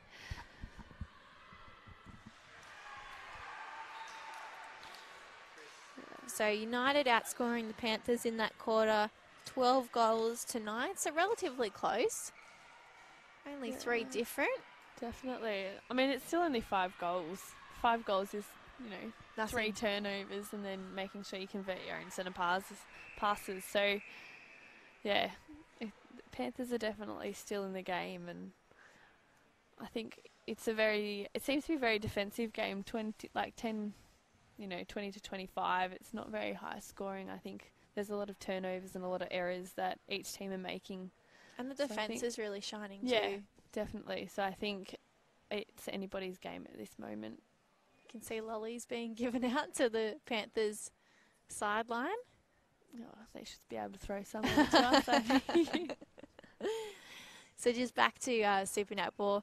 The game I was talking about was West Coast Fever and Sunshine Coast Lightning. I knew that was going to be a big matchup. I just couldn't work out what it was. So that's over in Perth. Yeah. And it will be an interesting one because obviously we've seen the Lightning come out strong in some of the games this year, but then, you know, they haven't been as successful as last year. So coming up against someone like the West Coast Fever this weekend, they're really going to have to be on point. Definitely, and I think the matchup between Fowler and Jiva Mentor would be a great matchup. Jiva's playing so well, and I think she obviously is one of the best in the world. So, and Fowler's hard to beat. So I think Jiva's just amazing. I think that will be a really key matchup. And then Sunshine Coast coming off the win against Firebirds by 1 goal last week. That was an incredible game. I think they're getting more confident within themselves, and I think I think leading into that game they'll be pretty excited and very pumped up. So I think that definitely will be a good, exciting match with 2 big targets in each circle. Yeah, definitely. How do you go watching all the matches? Do you get a chance to, watch the Firebirds and Sunshine Coast Lightning? Well, if it's on a different day, definitely we'll watch the games at home on Channel 9 if they're on telly, or Telstra TV. Definitely we'll watch them if we're not playing. But then we'll also, I'd probably watch them during the week, catch up and stuff as well, depending if we're playing them the next weekend or not. Yeah, but I mean, there's only 4 games a week, so I should be able to watch most of them. Yeah. Is there any team that you've really been excited to watch this year when you have to go back and watch them? Obviously, you Other guys. than us? Yeah, that's right. You guys have been great to watch, but someone else? Are you always sort of looking at it with a critical eye, like how can we beat them? Yeah, I think so. I think if I wasn't a player, then it would be like, I don't know who I would pick. But I think it's very. Yeah, it's very much like I'm trying to figure out things. Thinking all the time. And yeah. Not relaxing definitely. and enjoying the game like we do. No. Then we see the Adelaide Thunderbirds come up against the Collingwood Magpies. Now, this is an interesting one because we've spoken about the Magpies before and how they've got so many names, but it just doesn't work on court. I mean, if their A&L teams can put it together, there's seriously some good stocks there. Definitely. So it's interesting. I mean, you'd expect them to beat the Thunderbirds, but they haven't won a match this year, Adelaide. So they're still hungry, and that might be the difference this time. I think it's interesting as well. They've announced Kat Larcher to have her first game this weekend, which will be massive for Adelaide because she's never played in the Australian competition before. So I think that'll be huge. And then obviously Erin Bell going back to her where she was so well known and everyone loved her in Adelaide. So I think that'll be interesting to see how she goes against that and what the crowd will bring for her as well, and how Collingwood can support that. I think because that'd be pretty scary. I think for her going back to her home I think as netball fans, we're a bit more respectful than some of the other codes, but I completely agree with you. It would be daunting, especially heading back to the place where you've played so much netball. I mean, definitely. The Adelaide Entertainment Centre, she would have spent a lot of time there, so it might be like reminiscing, but also trying to stick to the new frame of mind. And I think most of the games for Thunderbirds have been played at Priceline, so I think moving to the Entertainment Centre in Adelaide will... I think because they are expecting a big crowd because it is bringing back Erin Bell to Adelaide, I think. So wow, I so think there's a big pump up to see her. Yeah, I think there will be a lot of people there. So and Kat Lartu coming back as well. I think she's very hard to play. No one has played against her in a year. So I think it'll be very interesting to see what she brings to the team and how that goes. Because I think that she's very smart and she brings something different to the Thunderbirds to what Shimona does. Has she been playing ANL at all? I believe she played a couple of games. I haven't seen any of it, but obviously she's been playing and training well enough to be picked into the actual to the top Adelaide Thunderbirds team. So yeah. It'll be interesting for you guys when you come up against her then. Yeah, exactly. Well, we play against the Thunderbirds the last round of the home and away season in Adelaide. So, yeah, it would be interesting. It's good that she's come back now and not in the last game when we play against them. So, yeah, I think, I'm excited to see her play because I used to love watching her play. So, it'd be good to see her back out on court, yeah. And then, obviously, we mentioned before the Sydney Derby. You guys, the Swifts up against the Giants. I think what's really interesting, we were talking before about, the unveiling of the Indigenous dress today in that new centre that you're going to be playing in. It's almost like you're marketing yourself to a totally different Sydney market because you're right in the hub of the city this time. You're not out west, it's not a difficult place to get to. There's a lot of public transport that ends up right at the door of the ICC centre. So yeah, they're expecting a massive crowd for that game too. Yeah, well, I think the stadium fits 7,500.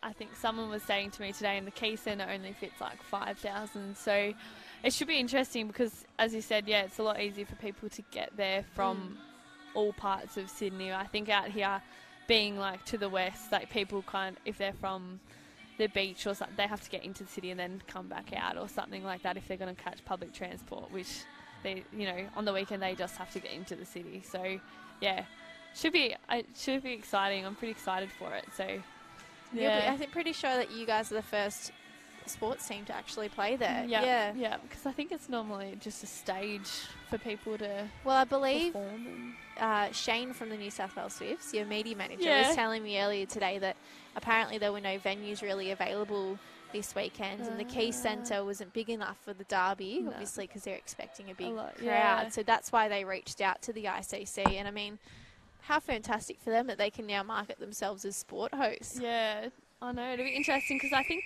the crowd's only on the one side of the stadium. So one whole You'd side be a bit would quiet just be on like the other side. like a wall. So it'd be a different atmosphere because I don't know many stadiums that have just the one side of all the crowd. So yeah, it's very exciting. Obviously being the Indigenous round and then obviously being there as well, and the Derby. There's a lot going the on this weekend. The Derby's always exciting, just as a note in itself. Yeah, definitely.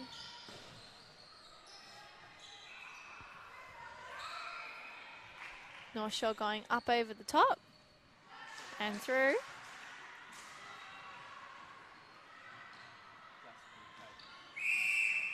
So Sophie McLennan-Pike has come on in wing attack for North Shore United.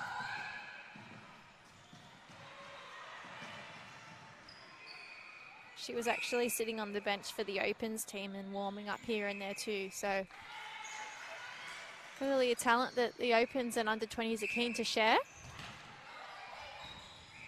Nadia McDonald, the coach of the under-20s, is a previous Swifts player. A little while ago now. She was playing for the North Shore Opens team as well as coaching the last 2 seasons, but just got too much this year and decided to just adopt just the coaching role for the under-20s. Yeah. Her daughter is playing under-11s rep netball for Balcombe Hills. Yeah. And Nadia herself is still playing Metro League. So another netballing family. Yeah. A good win for Bull on the baseline there. Still 5 goals the difference. Burton. Quicker start to this Oh, quarter. ball bounce off the net. The rim, I should say. My feed was just too loopy. That time it was better. Offloads to Sligger.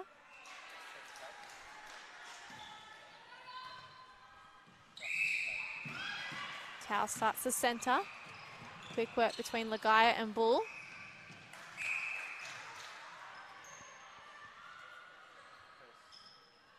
So in this North Shore United team, we've got 3 players that made the Australian Under-17 squad. That's amazing. Yeah, 1 player that made the Australian Under-19 squad in Burton, who's on the court now, actually. She's in centre. Yeah. She's changed from that wing attack position. 4 players were named in the 2018 Talent Development Squad. Yeah. 1 player's in an A&L team in Matisse. Yeah. The Barrow, who's not on court tonight with A&L restrictions, but yeah. incredible talent considering she's so young, just come out of under-15s. New South Wales and already playing A&L. I don't think I've seen anything like it. She just catches the ball anywhere in the circle and will shoot and get it in. It's crazy. It's like the one thing, you know, as a defender, you're like, yep, if they're close to the edge of the circle, that's okay, but not with Matisse because she'll just turn and get the goal in. Someone you want on your team, right? Yeah, definitely. There's also 6 players in the New South Wales under-17s team. And Nadia McDonald, we mentioned her before, she is the assistant for the New South Wales under-17s. Very successful team. Yes, that's right. Yeah. And all very young too. Most of them, you know, in the under-17s. Should also mention that Eliza Burton, who made the Australian under-19 squad, is playing for ACT, so she's a Canberra athlete. There's a lot of players in this league and in the Opens League that travel long distances to be a part of the competition. Yeah. Well, it's such strong competition, as we can see. And it's definitely a good way for them to be involved in the pathway and to, you know, there's so many coaches that come and watch these, people watching it online and stuff. So I think it's, yeah, good place to be. I know the travel's hard, but, you know. Worth it in the end if you make it, right? Definitely. And there's someone like Claire O'Brien, who I'm not sure how far she has to travel, but, you know, started in the under-20s for the Sparks, moved up to the Opens and now, you know, is playing for the Swifts. So there's a definite pathway that this competition has created. Oh, definitely. And it feeds straight into the A&L squads as well. Yeah, no, definitely. So Lolani Rowida, who is not here tonight, as I understand, is travelling the furthest out of all of these North Shore United players. She lives in Lismore, which is 9 hours away. Oh my God. And has been here bits and pieces, but Nadia's sort of described her as a bit of a satellite player, so she flies down and plays here when she can, and they're just really trying to keep her involved in the pathways as much as they can because she's so far away. Yeah. If they could just keep her name, you know, constantly ticking over and in this environment. Yeah. No, that's definitely hard, living so far away and having so much potential and talent. That's good that they can support her and, you know, just keep her involved even if she can't be at every training session and everything like that. Well, it shows you that she's a talent they're willing to hang on to, whether she can be there all the time or not. Definitely. Definitely. Nice work by Sligger. United have really pushed their lead open here.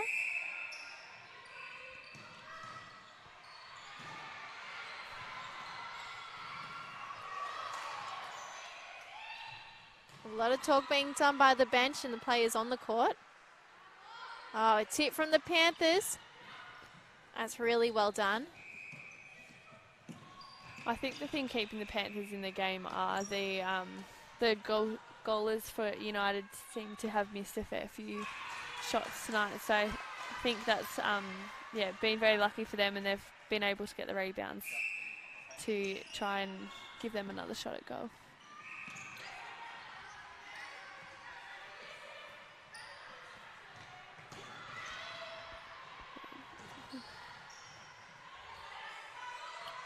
Quick work being done by United here. Yeah. There's only a couple of passes to get the ball down the court, but then they're able to be patient, to work the ball back into the circle as well, which is very good to see.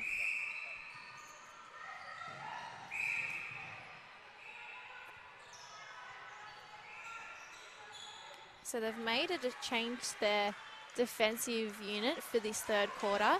We've got Alicia Pearson that's come on in goal defence and Brittany Archer in goalkeeper.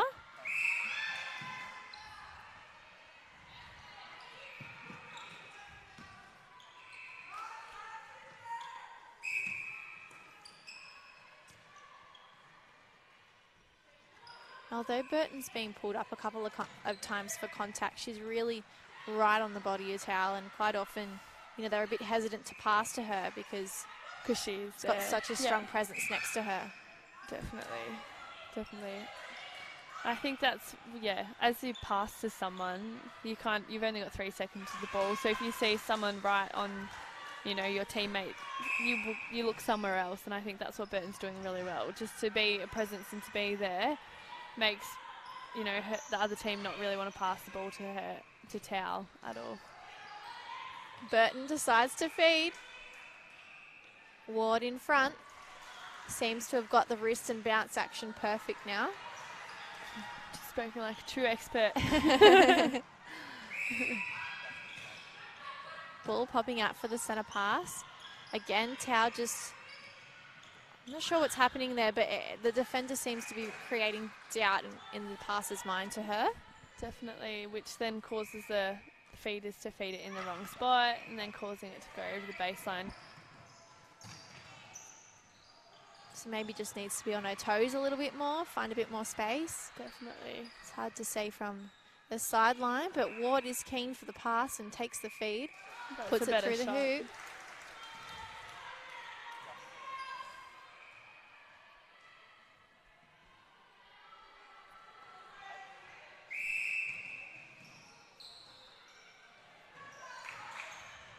McLennan Pike giving it to Sligger at the back, and this time she's fed to Ward up and over the top. Little high five. A lot of talk being done from Ward at the back. Usually it's your goalkeeper that's yelling out a lot of instruction. Definitely. I find it's always a goalkeeper and goal shooter because they don't run as much. So I like to think it's able to the ball's down the other end of the court, so they have a chance to catch their breath. Catch their breath and do it. They also have a pretty good look at what's happening in front of them. They can see what the play a lot better because they're not having to dodge up through the middle of the court. But that's important, that let their teammates know what's happening and what they need to do. Definitely. So the lead is 12 goals now. You can just see Drew Malvina hard in thought there on the sideline, the head coach of the Panthers.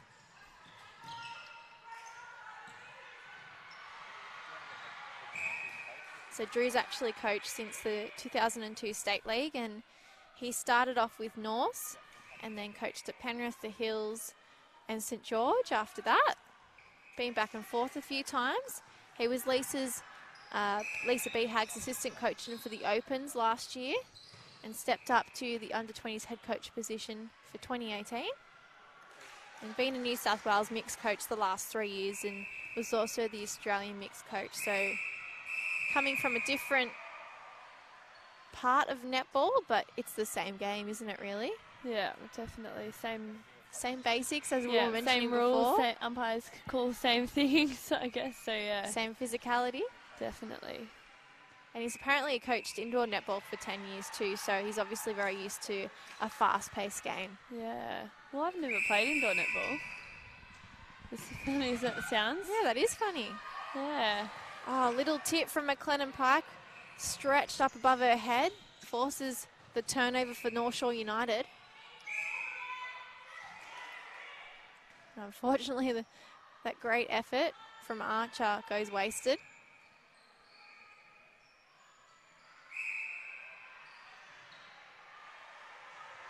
This time both defenders out. And they're in front by 13.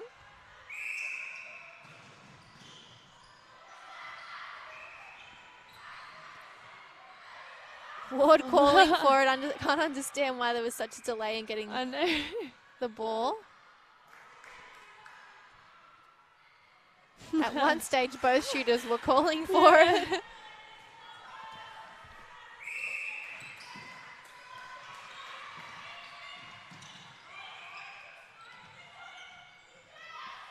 Magaya forced to go back to Tao.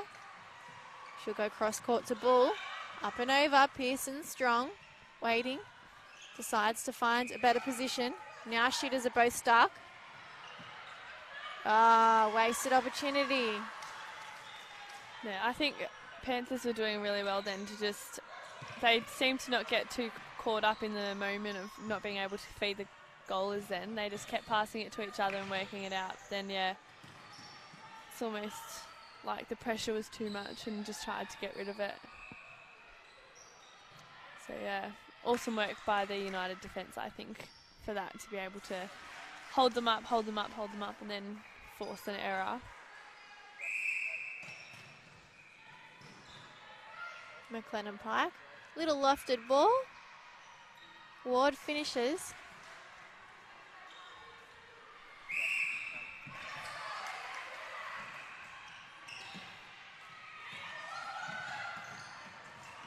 We mentioned before that there's 7 or 8 girls here playing Premier League for the first time in the Panthers squad.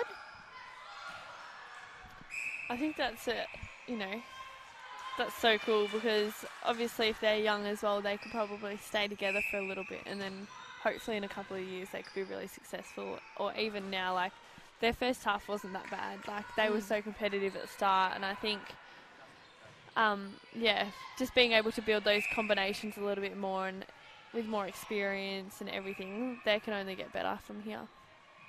Well, what's interesting is there's 3 or 4 players back from last year for the Panthers, and they're sort of really providing some experience to the younger ones.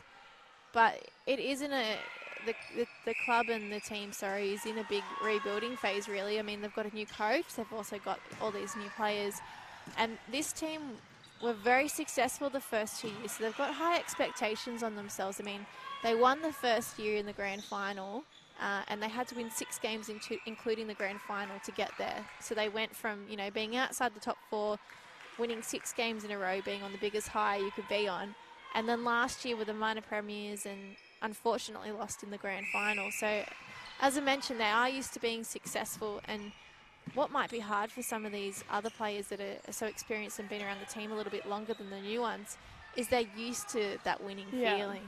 So now in this rebuilding stage, it is difficult because obviously everything's new and they're still trying to get the connections happening.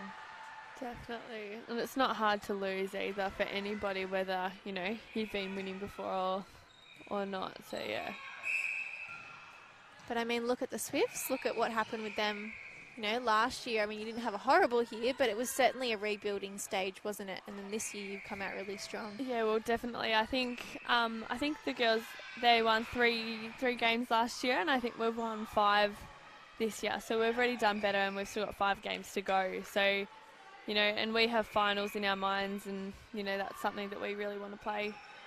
So, yeah, no, it's very exciting. You know, we're very young, but I think that just adds, you know, versatility and it adds excitement with us and just... Well, something that Maddie Turner pointed out to me today was that, you know, a lot of people talk about you being a young side and not having, you know, as much experience. Yeah. But she said actually having you all the same age and the same stage of your life is beneficial because you're all sort of got a great understanding of where the other person's at. You've built really great friendships and connections. And I hadn't thought about it that way before, and I don't think many people had.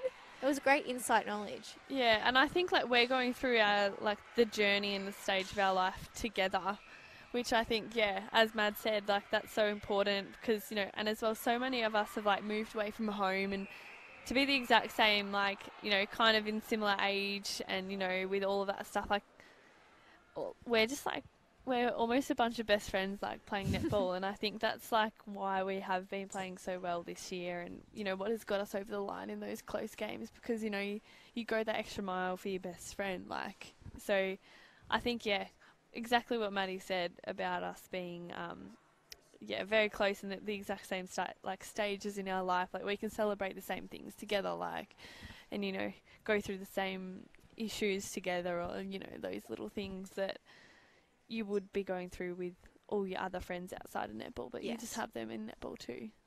And one of the great things is obviously having those friendships when you do get a win or, have a really great game. Yeah. You're all on a high together. Yeah. Yeah. Definitely. And you can celebrate it, as a team and as a family instead of individuals. And definitely.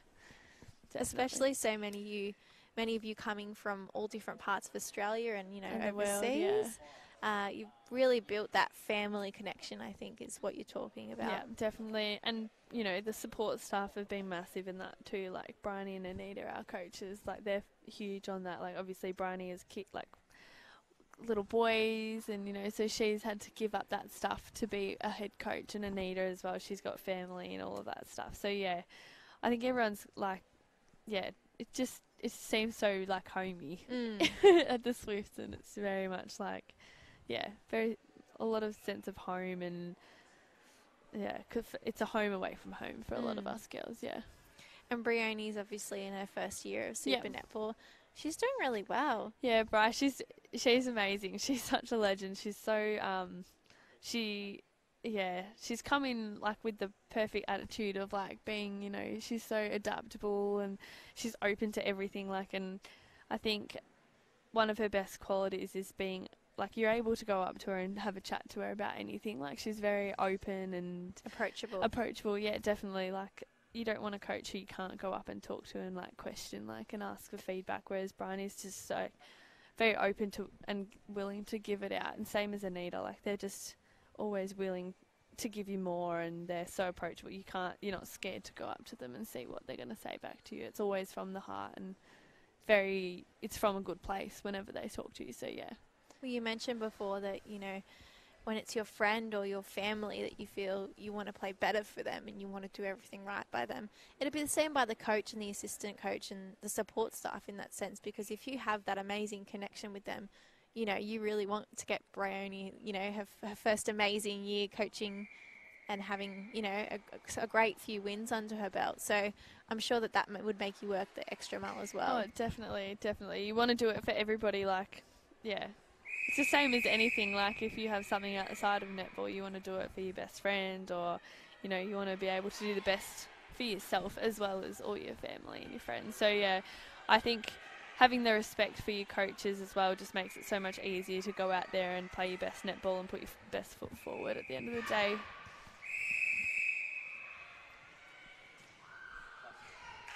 So we've seen Mihiro come back into goalkeeper for the Panthers and Brittany Archer moving to goal defence.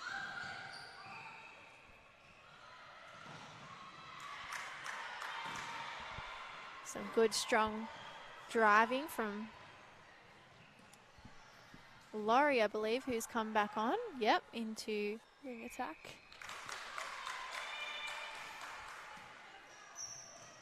As far as I can tell, they are the only changes to the Panthers side. Oh, what about the feed from the transverse line into the post?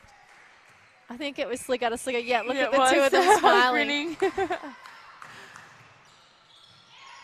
That was a great moment. I'm glad we got it on camera. Slicker to Slicker. The fact that one of them, the fact that one of them turned around and they both had this massive smile on their face too. The grins.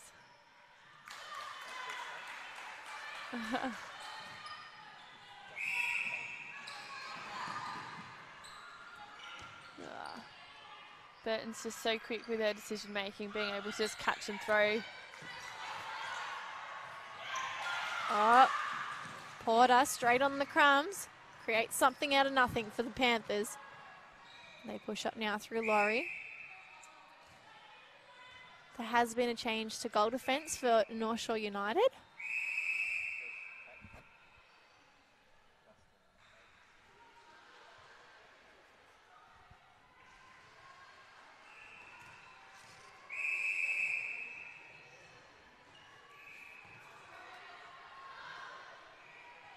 And it must be Sophie Elliott in that goal defence bib now.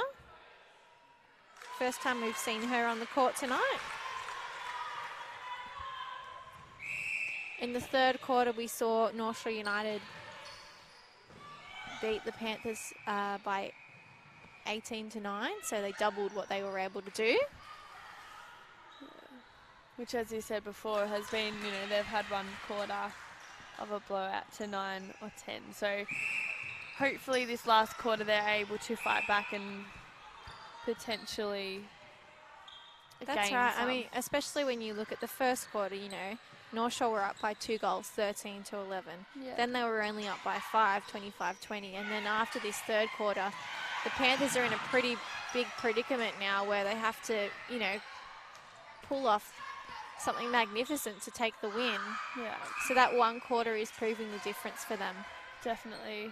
And I think, we've spoken about this in the open game, and I think even last time when I was here, the third quarter being so important, the championship quarter, because it does lead you into the last quarter. I think it divides teams, doesn't it? Yeah. I mean, who's the team that really wants this more? Yeah, definitely. Definitely.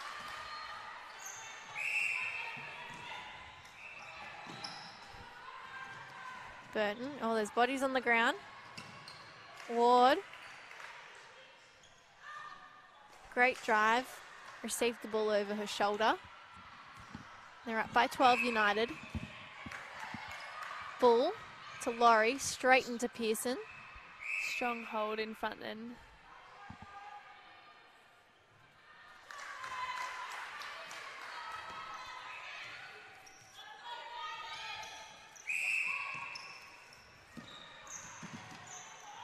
McLennan Pike waiting for the right person to come out, and it's Sligger.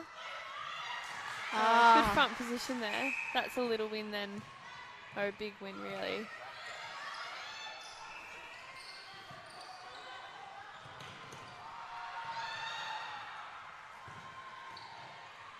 Hopefully Panthers can make sure that they make this all the way to the top of the circle. Well, it's quite interesting. I'm just looking back at the scoreboard for last match's game where the Panthers fell to the UTS Sparks. They used 5 different shooters in that match, but tonight they've stuck with Bull and Pearson. They haven't changed much up at all. 5 shooters. That's a lot. It is, isn't it? Yeah. And what's strange also is the Sparks also used 5 shooters, and they usually got 2 or 3 staple that they use. No, I think maybe that's trying to build this connection, which there has been glimpses of really nice patches. That was an example of it. It was a beautiful goal. Yeah. Strong passing now from United, moving back to the transverse line. Sligger calls for it but can't hold on to it. Oh wait, and we've just seen the other sister pick the ball back up. They've got each other's backs. One person loses it and their sister wins it back for them. Ward, up and through. The difference is 10. Laurie with a fake, doesn't fool Sligger. Towel, great feed to Pearson, and she'll use her again. This time it's Bull, top of the circle in front, and can't convert. Thomas.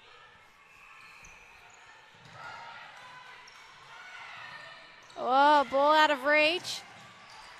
Panthers through Mahire. Oh, the ball's coming for us. Well done. Our producer here is very pedantic about his equipment. Obviously wouldn't let the ball touch it. We could have been off air for a second.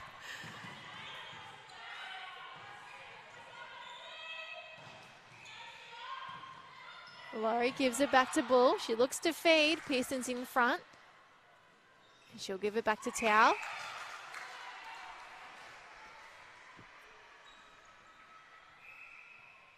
Bull with the penalty shot. Hopefully she can redeem herself from that last shot. No.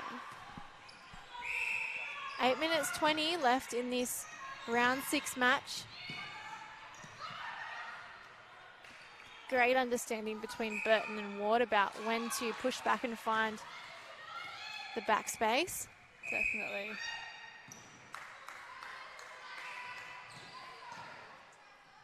Porter looking for an option. Burton did well to try and steal it. I think that's been one of her... Brilliant intercept from Thomas. One of the things I've been really impressed with Burton has been that she has been able to turn over ball. Like, she has been able to get intercepts, not only just on be an amazing attacker and feed the goalers. She's been able to, get intercepts and deflections from anywhere. Missed. An opportunity for the Panthers to come back. Mahire with the throw-in. Tips to Ward. Still ends up in a Panthers' hands. Laurie coming through, collects the pass. Gives it away. Bit of a waste as we hold time. Something we hear coaches speak about a lot is treasuring the ball. Yeah. And obviously that's quite important too. Definitely. And I think that it's making sure you treasure the ball in those crunch times and when your defenders get an intercept or a turnover, you want to make sure that that is the crucial time to make sure you score from it, because it's not all the time that your defenders can get an intercept. So I think, treasuring the ball and making sure you do the little passes, don't force anything that isn't there. I think that is really important.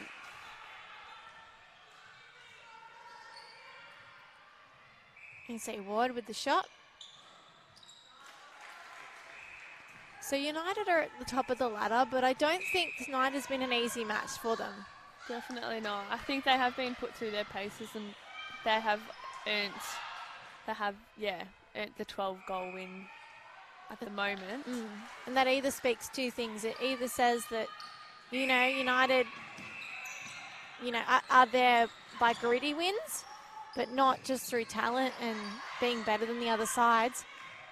Or it says that this league is just really competitive, and if the bottom team can be pushing the top team this well, and obviously we've got a lot of games that are going to be great.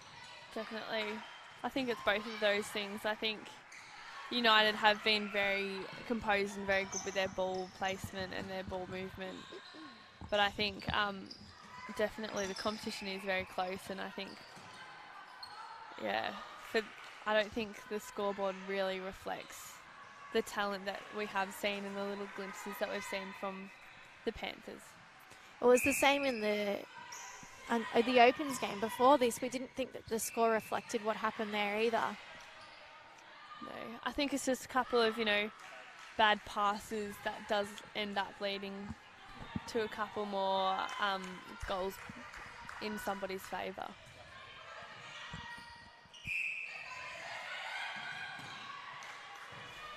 Some good cut and drive from the Panthers, trying to get the centre pass.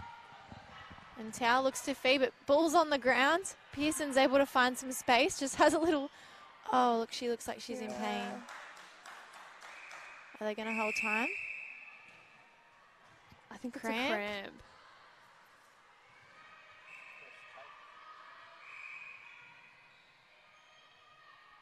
She's half smiling, Bull, so she looks like she's going to be okay. They're going to bring her off regardless. Cramps. They're so annoying, cramps. There's not, if you stretch it, it gets worse, and every movement that you try and make it better just makes it worse. Need some pickle juice. Well, they say that's what helps it. Yeah, I know this is a completely different sport, but apparently Brad Haddon drank a lot of pickle juice before he went out and played a game. Yeah. I know Helen Housby and Maddie Proud do have the pickle juice on the bench. Surely you'd have terrible breath. Well, that might help. That might help because your defender doesn't want to stick anywhere near you. That's so funny. Probably thinking from the wrong perspective for that one. Yeah. Yeah, we also have beetroot juice. Yeah, which makes it look like if, just you're a vampire having someone's blood before the game with all the red. So it looks like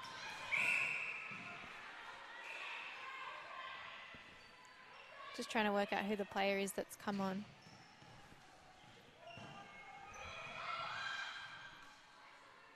It looks like Ella Robinson's come on in the goal attack position.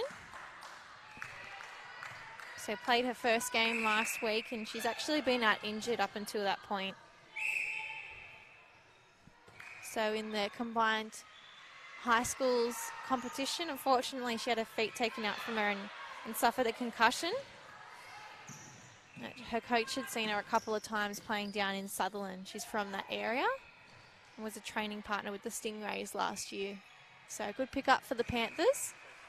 Definitely. And nice to see she's made a recovery from that concussion. Yeah.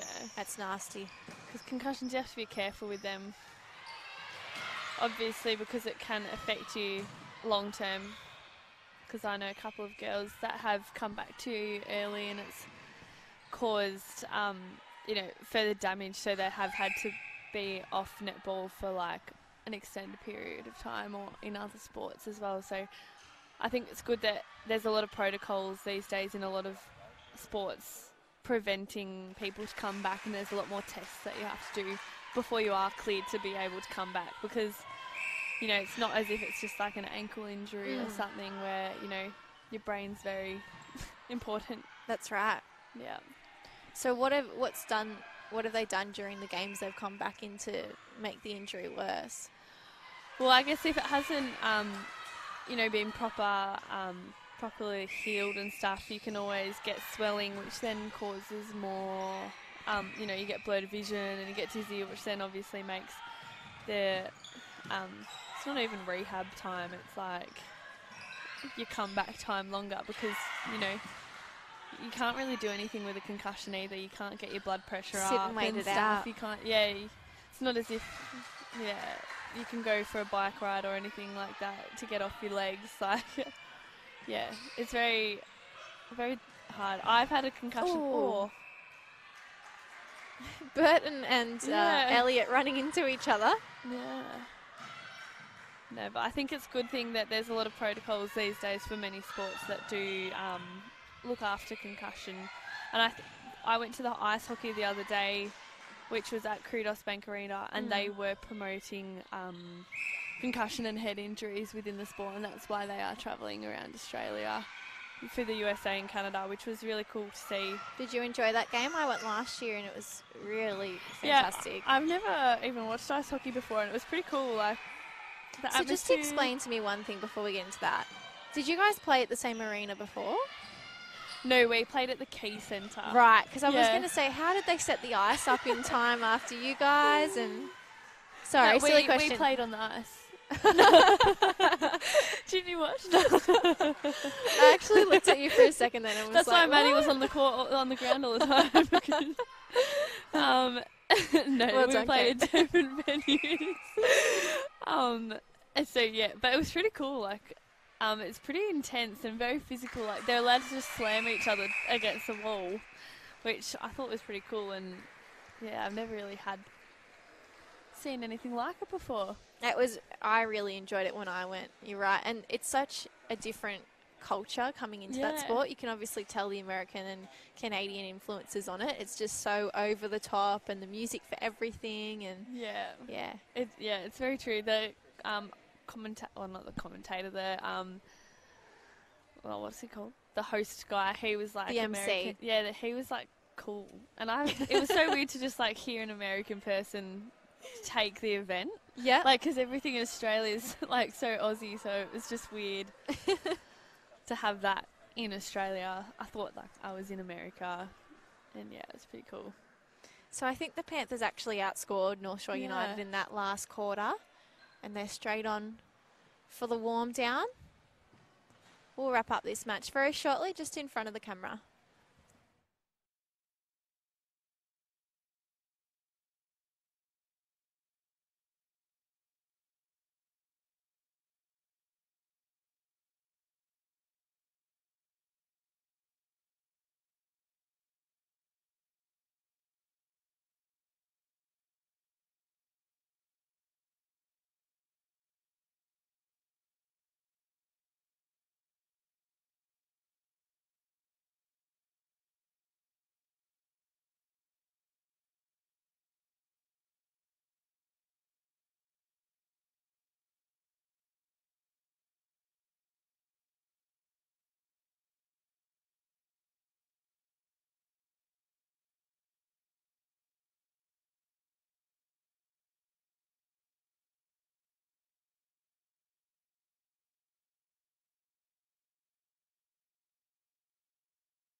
Well, a pretty gritty win for North Shore United here on the Showcourt tonight, Kate.